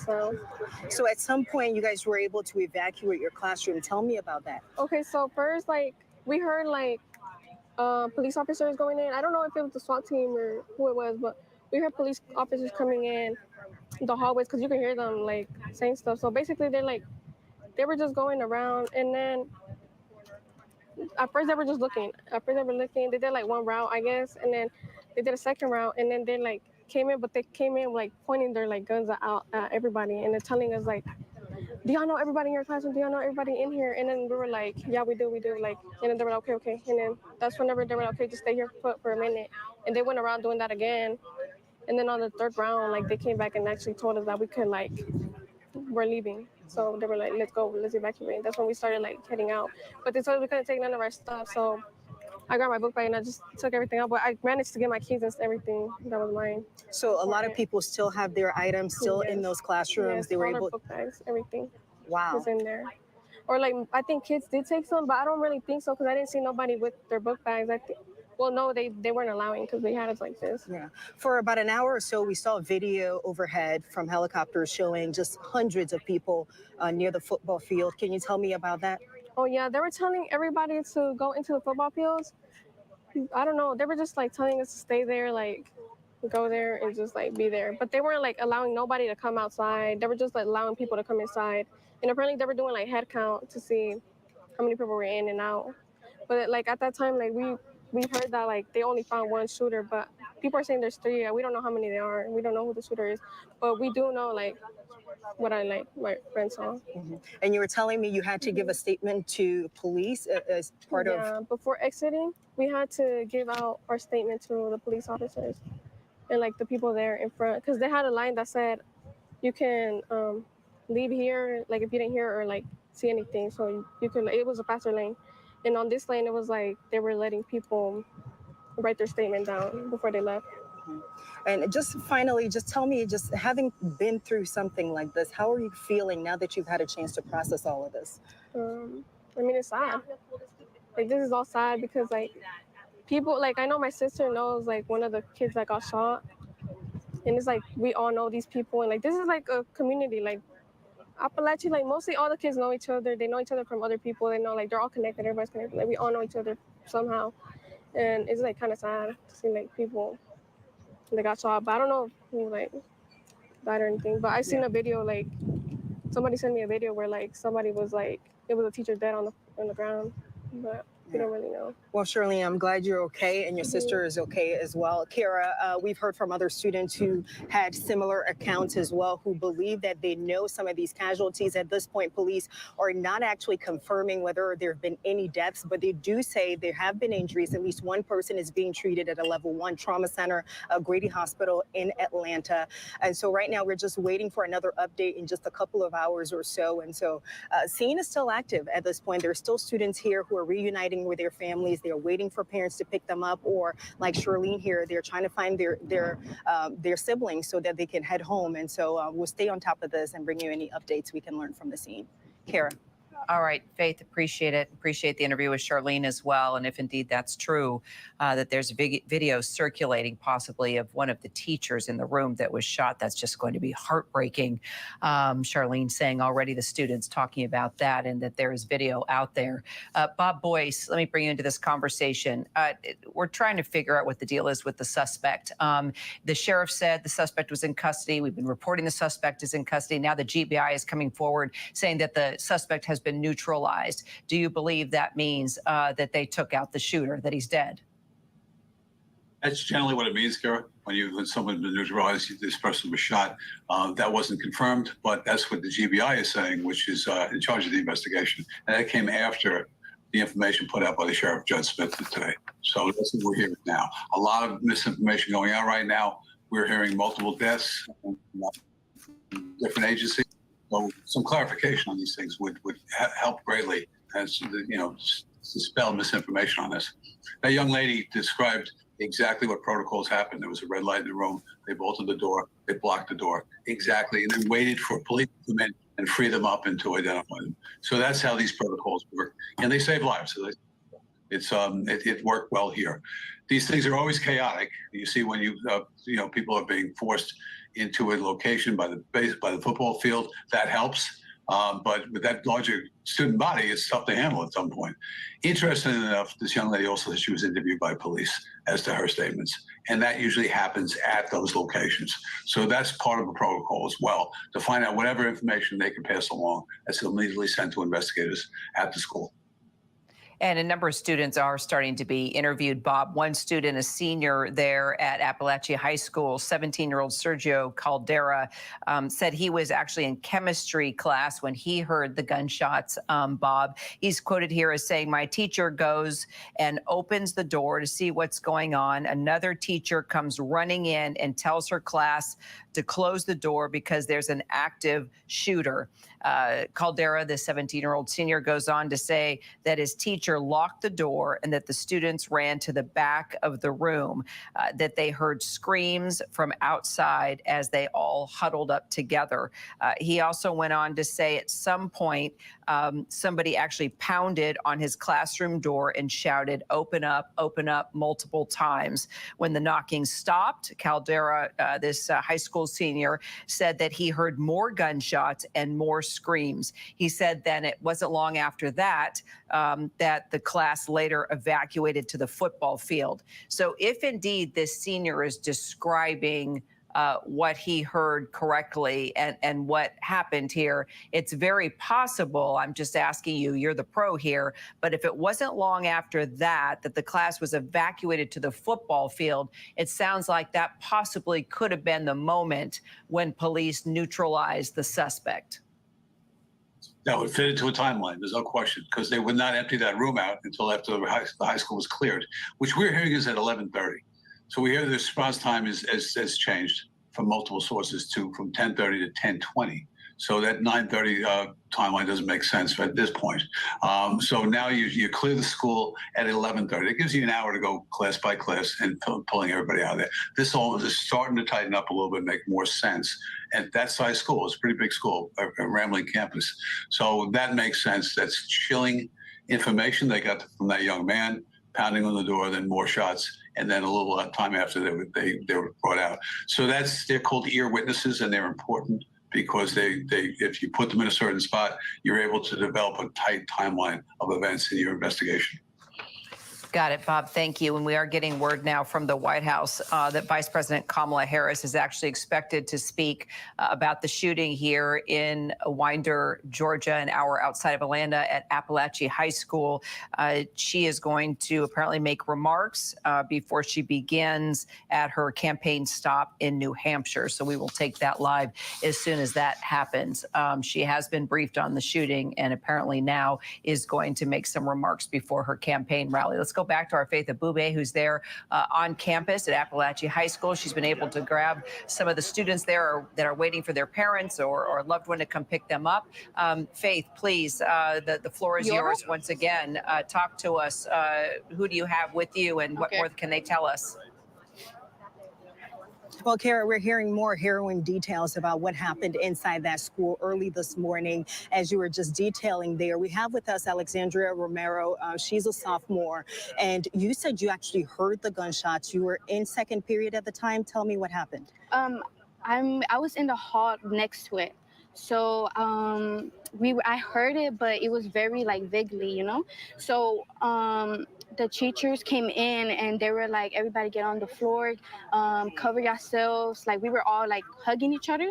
So we were all like, it was a small little ball of us like all holding each other. And I remember like my friends crying. They were all scared. And then 2 police officers came in with their guns. Telling us not to move, that it's still not safe. And we were in that classroom for like 10 minutes before they even let us like go out. When the time was finally up, we went to the hallway that it happened in, and that's when I saw like my math teacher, and he was all covered. I saw blood everywhere. It was and sad. you've shared videos with us showing the hallway where you guys were walking as you were evacuating. Describe, our viewers can't see the video right now, but describe to us what you just showed us in those videos. It was basically my math teacher, just a white cover was on top of him. But in the video, like Yabasi, it's like a blood there, but it was really quick. Like everybody was in a rush trying to get out. And of course, in that video, you can see police officers standing around someone on the floor. At this point, we don't know whether anyone passed away in this incident. We do know there were injuries. People are being treated for injuries. You talked about your friends who were crying during this period. What about you? How were you feeling? Was there confusion? Was there anxiety? Was there fear? I was scared. I had so much fear. Like I'm still shaking. Like I was so scared. I didn't know. My like feelings were so heightened. I cried too. I was scared. We've talked to other students who said at the beginning, you know, they thought it might have been either a drill or just some commotion that was going on. Talk to me about how you. Our school usually does drills and they take it pretty serious. So of course my class thought that it wasn't really a big of a deal until we saw this red flash go off in our classroom and the announcements went off saying that this is not a drill and this is real. And yeah, people thought it was a joke at first. But because we take our drills pretty serious, but our teacher was telling us we weren't going to have one today. So it was really like out of nowhere. Mm-hmm. And of course, the scene is still active. We have law enforcement here still processing the scene at this point. We don't know a lot of details about the victims at this point, but just, you know, can you see yourself going back in that building? I'm definitely scared to go back. I talked with my parents and stuff. I don't feel safe going back there for a while. I definitely will feel like scared going back to that school, just knowing like what I saw coming out of that school too. It's like it's hard to get out of my head. Like seeing that body right there, and especially like our math teacher, it was hard. I know you keep saying your math teacher. At this point, we don't know any identities of any of the casualties at this point. How do you know it was a math teacher? Because my friend was in that class when he had math period, and she was telling me that when he opened the door to see what was going on, because he was trying to make sure if it was a drill or not, he opened the door, and right when he opened the door and peeked out, they shot him. So you're saying this was happening in the hallway. Your friend was in a classroom. The teacher in that classroom tried to go outside to see what was going on, and that teacher was She shot? said like as soon as he opened the door, he got shot. Wow. Yeah. Well, I am sorry for the traumatic experience you guys have had to deal with this morning, and of course, having to heal from for weeks and weeks, maybe years from now. And I'm glad you guys are okay. Thank you so much for speaking with us. Of course. And Kara, so these were the types of stories that we're hearing here at the scene. Students who witnessed these horrific scenes, or maybe heard something and thought it was a drill, and then realized it was actually really serious. And they're all just still trying to process that, as law enforcement also try to get details about exactly what happened and why it happened. Kara.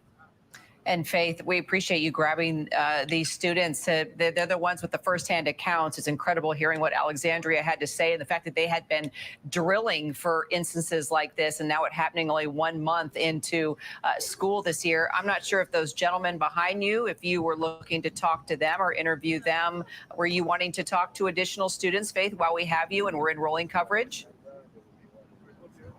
Yeah, we are. And from my understanding, these are her siblings, correct? Yeah. Yeah, so these are her siblings. So they're just here for moral support. Do you guys want to come in? You don't have a mic on you right now, but wanted to see, were you guys in the school? Are you guys students here as well? No, I was at work, so I got a call that the school was on lockdown, so I just rushed to the school to see if everything was good, and that's when my sister, came out. That's when I felt joy when I seen that it was all good. So we can see her. Tell me about those moments when you couldn't reach her and had an idea that there was some sort of incident at the school. Man, I feel, as a big brother, I feel devastated because you could all imagine like what could happen to your little sister. I was worried, sad, but I'm just glad she's okay. You sounded like you're getting emotional just thinking about what could have been. Yeah, it's just sad, man. A lot of kids, a lot of kids. Yeah, it's just sad. Well, thank you guys so much, and I'm glad again that you're all okay. Thank you. And so, Kara, we're going to send things back to you. The scene is still being processed. At this time, we're hearing from the governor. The governor says that he's making all resources available, as many resources as they need here at the scene, to figure out what's going on, what happened, why it happened, who the suspect is. Again, one suspect is in custody at this point. Kara. Faith, thank you so much. And I didn't mean to put you on the spot, but you can tell right there the emotion of Alexandria's brother there. He's still wiping the tears from his eyes. I can't imagine what these family members are still going through, even when they see that their loved one is alive. Our thoughts are with those that are injured. We're getting word possibly now 20 people injured in this mass shooting. The types of injuries, the severity are not immediately clear, but a source is now telling us they may not all be gunshot wounds, but 20 people now injured. In addition, we can now confirm that 4 people have been killed. Our Aaron Katursky has been working all his law enforcement sources and is able to confirm now what we've been hearing. Aaron, it's just heart-wrenching details. I don't think we were expecting to hear this amount of individuals or possibly children, teachers, I don't know, tell me, do we know that have been killed? And also the amount of injuries as well. We don't know the breakdown here, who these people were who have been killed, and we know the sheriff was reluctant to give numbers, Kira. But multiple law enforcement sources now tell ABC News that 4 people were killed in the shooting at the high school there in Georgia. Another 20 or so have been injured, and the severity of those injuries and the types of those injuries are not immediately clear. It's not certain that these are all gunshot wounds. There could have been trampling injuries or people cut or hit by different objects. It's just not known at this point. But it does give us at least an indication now, Kira, about the seriousness of what went on, starting at about 9:30 in the morning Eastern time. That's when the sheriff says that the first 911 call came in for an active shooter at this high school in Winder, Georgia. From there, we're now told by multiple law enforcement sources that 4 people were killed, approximately 20 or so injured. And again, the severity, the types of those injuries are not immediately clear, Kira. And we should point out about 1,900 students in this high school, Aaron. And while we are now sadly reporting that 4 people have died and at least 20 people have been injured, we've also been getting reports from students and family members like this one grandmother, Latasha Hester, Aaron. She said, I never thought this would happen in our small county. She said that her grandson, who is a 10th grader here at Appalachia High School, is now safe with his mother. But she said when she heard about this shooting that the school, the area around the school was so congested with families desperate for answers that she walked miles to get to the school. The grandmother saying, I've got back injuries, but when you have the adrenaline rush like that, it just doesn't matter. So while we report on 4 deaths, up to 20 people injured, we are talking about 1,900 students at this high school. Aaron, sadly, I mean, it could have been a lot worse, but there are still a lot of questions about this timeline where we were reporting that this was happening and unfolding around 10:20 a.m. But then we heard the sheriff say it was actually 9:30 a.m. when they got this call about a shooter there on high school grounds. Do we know anything more about the timeline? The timeline began at 9:30 in the morning. That's when the sheriff says there was a 911 call that came in about this active shooter at the high school. But beyond that, how this all unfolded, what the circumstances were, how the shooter gained entry into the building, none of that has been made clear. We heard from a number of students who said they heard gunfire just outside their classroom. So it appears that at least some of the shooting took place inside the building. And there you see on your screen now, the Georgia Bureau of Investigation confirming 4 dead, an additional 9 taken to various hospitals with injuries. The suspect is in custody and alive. And Aaron, we're going to get straight to the White House briefing. They're going to comment on this, we believe, but good point we should make. That suspect in custody and alive. The fact reported neutralized is false. The worst can happen. So please know that our hearts are with those families in Winder, Georgia, who are forced to face this act of senseless violence. I want to let you know that the president and the vice president have both been briefed, and his administration will continue coordinating with federal, state, and local officials as we receive more information. We're grateful for the brave first responders who are on the scene, and we stand by, we stand ready to provide support as needed. As the president has said time and time again, this is not normal. This is not normal. Students and teachers deserve to know that their schools are safe. They should focus on learning, not lockdowns. While the president and vice president have taken historic action to reduce gun violence, more must be done to keep our schools and communities safe. We continue to call on Congress to do something, We need universal background checks. We need to ban assault weapons and high-capacity magazines, require safe storage of firearms, invest in violence prevention programs, and pass a national red flag law. Enough is enough. And I cannot say this enough, which is enough is enough. We cannot allow this to happen in our communities. We cannot allow this to happen in our schools. So we have to do everything that we can to keep our children safe, to keep the people who are supposed to protect our children, who are they supposed to learn from, safe. And enough is enough. Congress needs to act. Now, turning to my colleague from NSC, who's here to discuss the latest Biden-Harris administration actions today against foreign actors attempting to covertly influence our elections and undermine confidence in our democratic institution. Admiral John Kirby will discuss the coordinated actions we are taking in addition to other foreign policy news of the day. Admiral? Thank you. Good afternoon, everybody. I think, as you saw today, the Department of Justice, Department of Treasury, and the State Department. To follow the White House briefing there, we wanted to wait and see, of course, what comments were made with regard to this deadly shooting at Appalachia High School outside of Atlanta, Georgia, where we can confirm now 4 people have been killed. The suspect alive and in custody.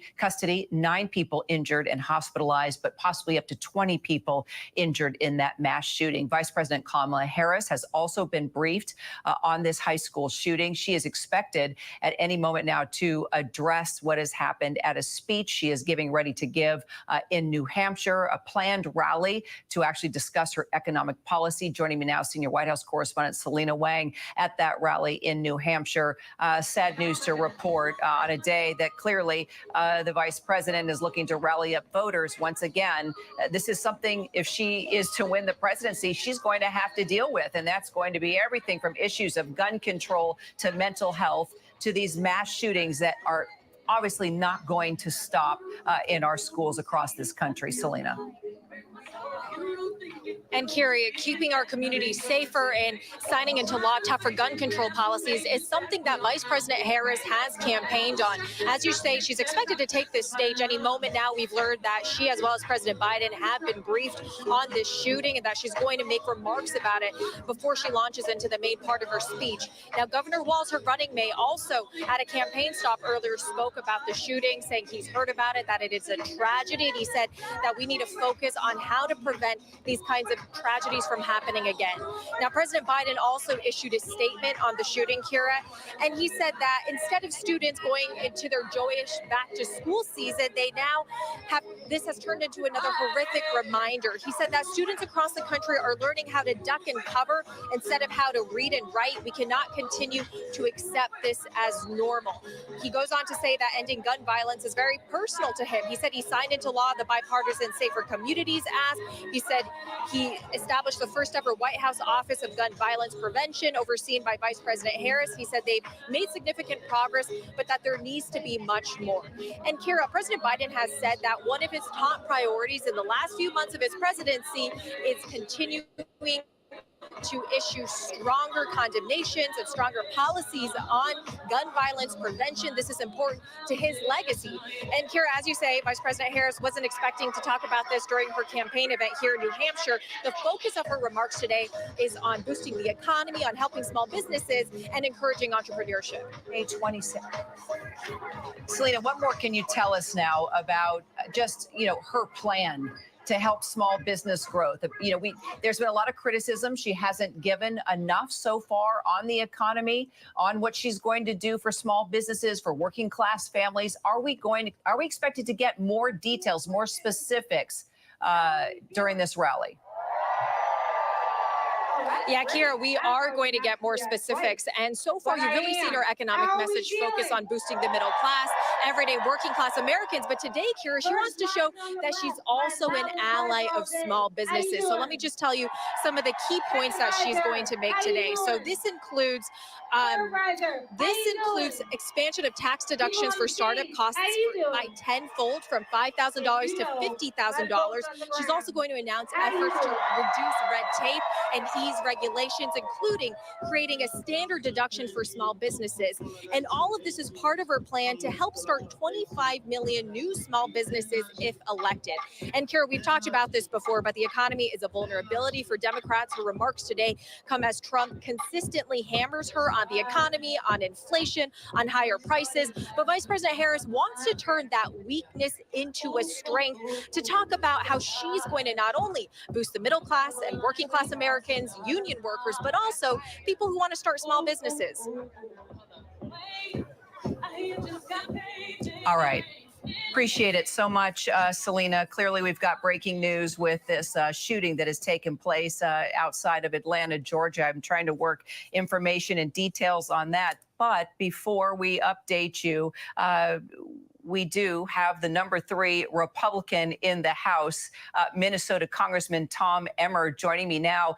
Congressman, I know that we had more of a planned out segment here to talk to you about the presidential race, the state of the race, but we've been in the middle of breaking news talking about this awful tragedy that has taken place in Georgia. If you don't mind, I would like to first just get your reaction and to what has happened. Yet another mass shooting in the United States, just a month into school for this high school. Looking forward to this year, your reaction to this mass shooting, and also there's got to be talk on how this is going to be front and center within Congress. Yeah, well, actually, I think it's a little too soon. I think right now, rather than politicizing these poor victims in this community, I think we all need to take a moment, take a deep breath. Let's let them do the investigation. Let's find out what happened, why it happened. Rather than jumping into the campaign season, it seems like today is a day that we should take a step back and let's get the questions answered before we go rushing to judgment. We've got way too many political people who instantly want to take someone's tragedy and turn it into their political campaign or gain. Frankly, right now it's too soon. We need the investigation. Yeah, of course. I think, with all due respect, you're jumping the gun here. We're not talking about politicizing a mass shooting that we just witnessed at a high school a month after these students started school. I mean, 4 people are dead, 9 people are hospitalized. There could be up to 20 people injured here. I mean, this is heartbreaking. It's heart-wrenching. There's something that's going on in our country, and we need to address the tragedy here that has taken place, but also how many more mass shootings do we need to witness before something happens here, a discussion, laws, whatever it is. I mean, from gun control to mental illness, it is something we need to talk about. It's not politicizing a mass shooting. It's talking about the reality of what we're dealing with now every year, time and time again. Senseless tragedy. And again, with all due respect, you are politicizing it when you jump right into an agenda as opposed to let's find out about our victims and their families. Let's find out what happened, what is with this shooter, and how is this shooter, what motivated him or her. We don't know anything about the shooter. We know very little about the incident. We know about the senseless tragedy, and it's something that both of you and I can agree on. And there's always going to be discussion about how to handle things. But right now, this incident is too fresh, too new. We got to get more information.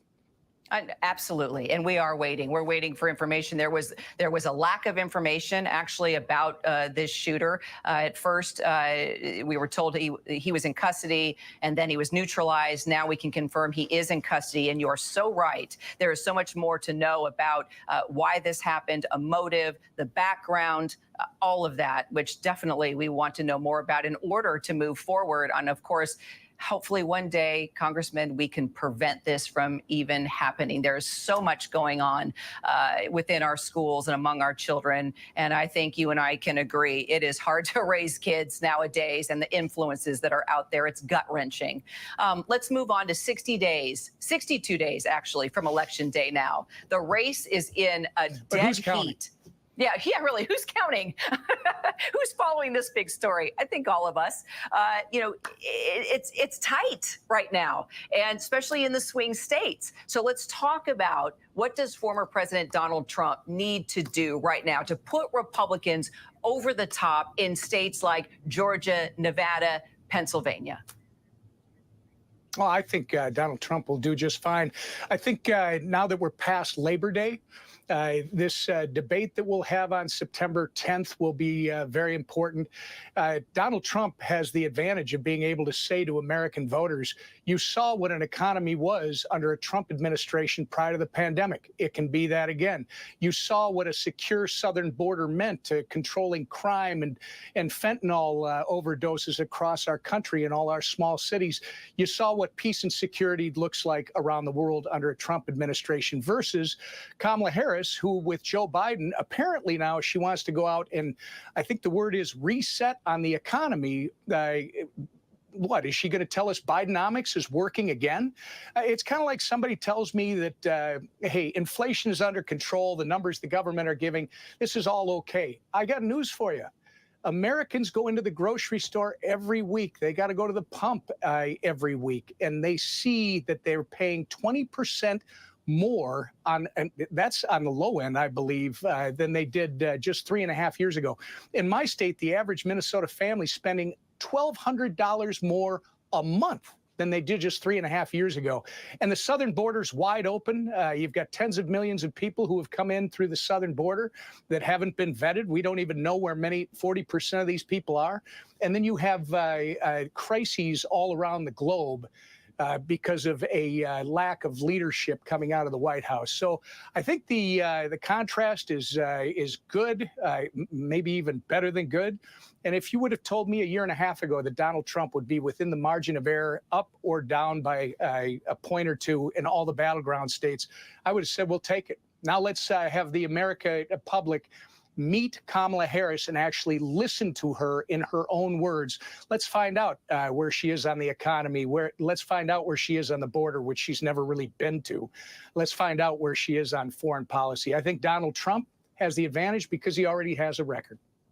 And hopefully we are going to hear all those details in our debate right here on ABC next week. I know you'll be watching. Let me ask you about the gender gap, Congressman. It really, it has really widened with men supporting Trump. Our ABC Ipsos poll is actually showing 5 percentage points higher than Harris right now. And then women strongly supporting Harris right now with 13%. So as women make up the majority of American voters right now, do you think this is going to be a problem for Trump? No, I really don't. Again, this is a pocketbook election. You can break things down with the questions and the polling that you do between gender, race, working versus not working. You could do all kinds of things with polling. Bottom line is, this is going to be an election about, am I better off today than I was 4 years ago? And one of the architects who was riding shotgun with Joe Biden during this entire process now is telling me that she's going to do something different. Well, I've already seen what Donald Trump can do. This isn't going to come down to whether you're a man or a woman or what race you are, religion. Clearly, people are not. The world is not. The border is not. Donald Trump offers that change because he did it once before.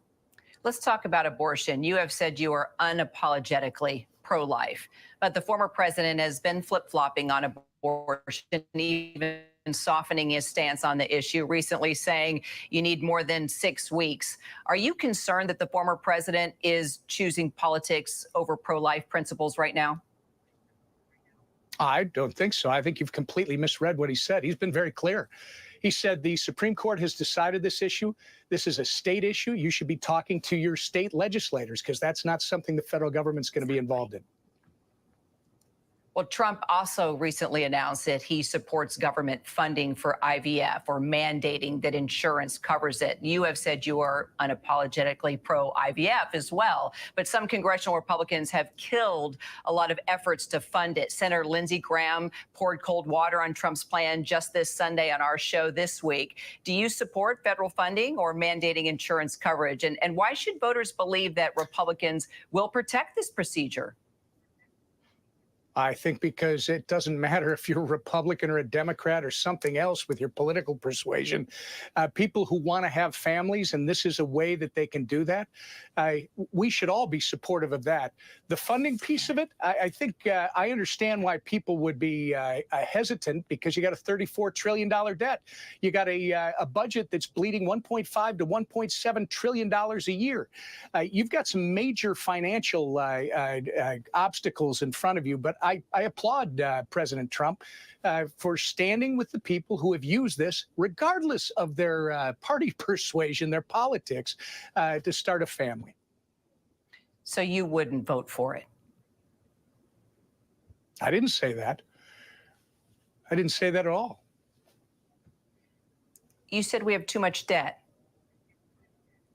No, I said I understand why. So should we be spending government on it? I understand why I understand why we've got some colleagues that are sounding the alarm. They're concerned with the fiscal issues, and that makes a lot of sense. But at this point, when it comes, we'll see what it looks like. I'm very supportive of IVF, and as far as I know, whether you're Democrat or Republican, almost universal support for IVF. Anything other than that, to me, is just a media construct. So the Republicans have an extremely slim majority. Are you confident that your party can keep or even expand that majority? You know, I am. The way it's set up right now, Republicans in the House stand the chance to be in the majority for the rest of the decade. We're going to do well in the election in November. I have no doubt. Many pickup opportunities, but people have to understand that under the last decade's maps, there were 85 swing seats. These are seats that can go 5 points either way out of the 435 in the House. All 435 are up for election every 2 years, and with a charismatic candidate, local issue, any one of those could be a battleground race. But those 85 were the most likely races to flip. Under the last decade's map, a large majority in the House was 240 plus. Well, now we have 51 swing seats with the new maps for this decade. So a large majority theoretically would be 230 plus. So regardless of what happens, I believe the Republicans are going to hold the majority in the House. And the question is it 218 to 225 or is it 226 to 230? So let me just ask you just about this Republican majority that's just really been mired by a lot of dysfunction. There have been 2 speakers, a 21-day stretch without a speaker, and then the expulsion of a Republican member of Congress. How do you, Congressman, convince voters that your party is solid and can govern? Oh, I think if you look at what we've accomplished, again, when people in the media aren't going to report the fact that we passed a debt ceiling deal when no one said we would be able to do it, we passed the Parental Bill of Rights, we passed the strongest border security bill in the last 20 years, and the list goes on and on. Yeah, human beings are going to be human beings. There was a change of leadership. Frankly, I like Kevin McCarthy a lot. I like Mike Johnson. Doesn't matter to me. We still have been getting our work done, and that needs to be reported on a more regular basis. All right, well, then let's talk budget. There's some work to be done. We all know how big November 5th will be, but we've got a big deadline before that, October 1st, and that's the deadline for Congress to pass a budget. Now, they are instead expected to pass this Band-Aid that would call a continuing resolution. Why is that the government can't seem to pass a budget at this point? Well, you may want to ask Chuck Schumer that, because the House has already passed 71% of government funding. That's almost 3/4 have been done by the House. The Senate has yet to bring a bill to the floor. So it shows their priorities are not there to get the deal done. We have a deadline, you're right, October 1st, but it's actually September 30th at midnight.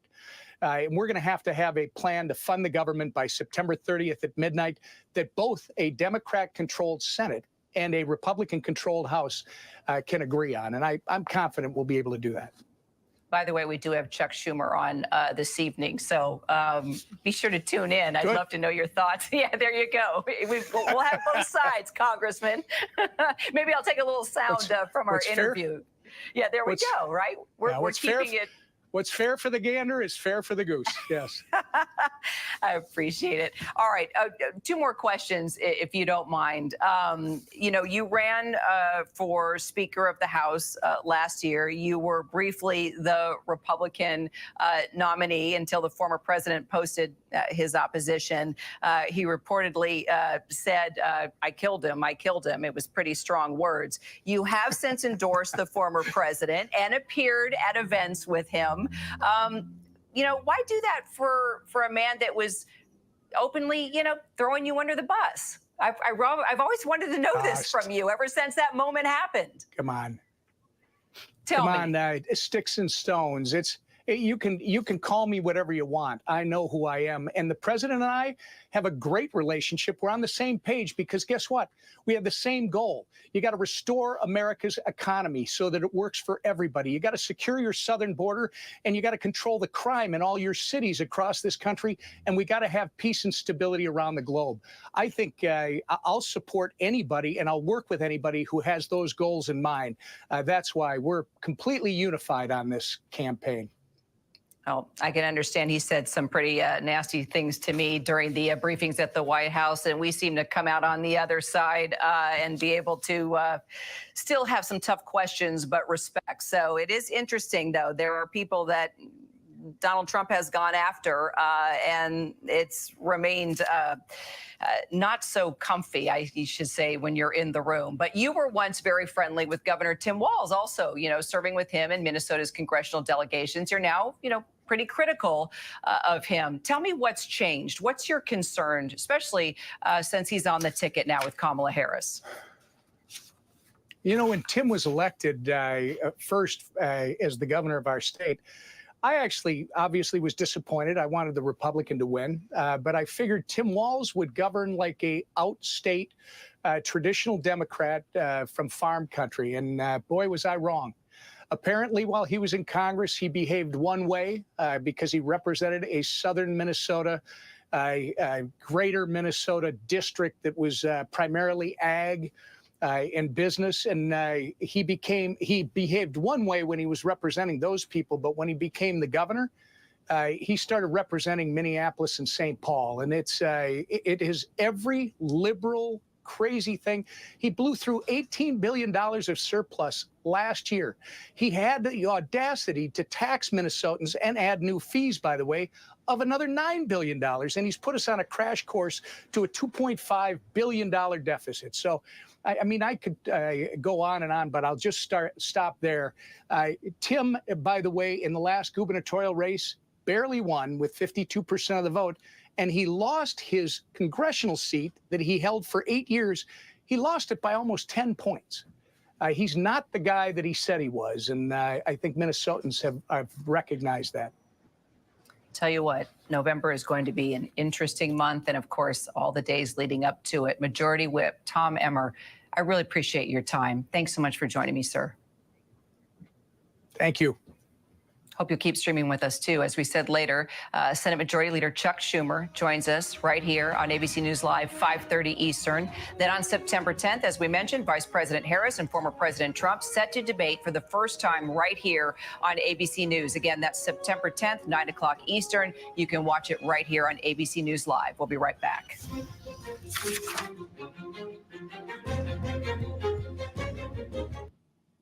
After my wreck, I was hurt. I couldn't work. I take one step forward and 2 steps back. So I got Gordon. I'm attorney Gordon McKernan. We've seen this game 1,000 times. We know how to take on the big insurance companies, and we'll fight to get you every dollar you deserve for your medical bills, lost wages, and pain and suffering. Gordon got it done and got me $404,000. Just call me. Get it done. Call 888-8888. Ladies and gentlemen, let me introduce me. Which you do you want to be today? At TJ Maxx, you can afford to turn your clock. Ladies and gentlemen, let me introduce me. Which you do you want to be today? At TJ Maxx, you can afford to turn your closet into a place of endless expression. With the quality you deserve, styles you crave, and prices you love. I'm gonna do what I do. Max, what makes you, you. Do what I do. This place is perfect, but I really need a better credit score. Apartment hunting, huh? Oh, our credit's not looking too good, but you kind Everything you need to outsmart the system. Intuit Credit. Hey there, guys. Looks like everything is pretty much wrapped up on the, let's call it a school shooting, I guess, in Appalachia. Let me get that right. Not a lot of information. Last I've heard, don't know how accurate it is, 4 dead. I don't know how many injured at this point. So I'm going to peel out of here and wait until I have a little bit more information. I just always like to get this out soon. In some cases, there's people in those areas, and I want them to have the information also. But I will say this, even though sometimes we get bad information early on, man, sometimes we get information that goes away and we're always like, wait a minute, why did y'all tell me that? And nobody has cleared that up yet. So sometimes it gives us an opportunity to look a little bit deeper and inside something else that they may not want us to see. And I don't mind saying they, because in many cases, I do believe that there are instances where whether or not there's motives involved, I do think the media tries to shape and control a story. So again, I'm not saying it from a setup standpoint by somebody making these school shootings happen. I'm not actually stating it either way, whether it is or isn't happening. I'm just trying to make it very clear that the media has a really bad habit, and sometimes they are influenced because they are state run. Let's make no mistake about it. I heard somebody say earlier the state run media in Russia. Our media is here in the United States is definitely state run. It's run by the Democrat Party. So the state run media and the media themselves, they always have a political reason for how a story is written. And when they have inconvenient facts, they change those facts. And we've seen it multiple times. So that's why early on, I like to see what, as these stories develop immediately, what information really came out, if you follow what I'm saying. So thanks guys for tuning in. I'm going to get out of here. Sorry if I wasted much of your time this afternoon. I had to go pick up my son from school.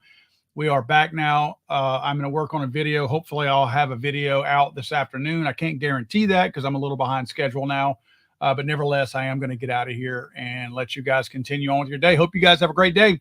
We'll talk to you soon, folks.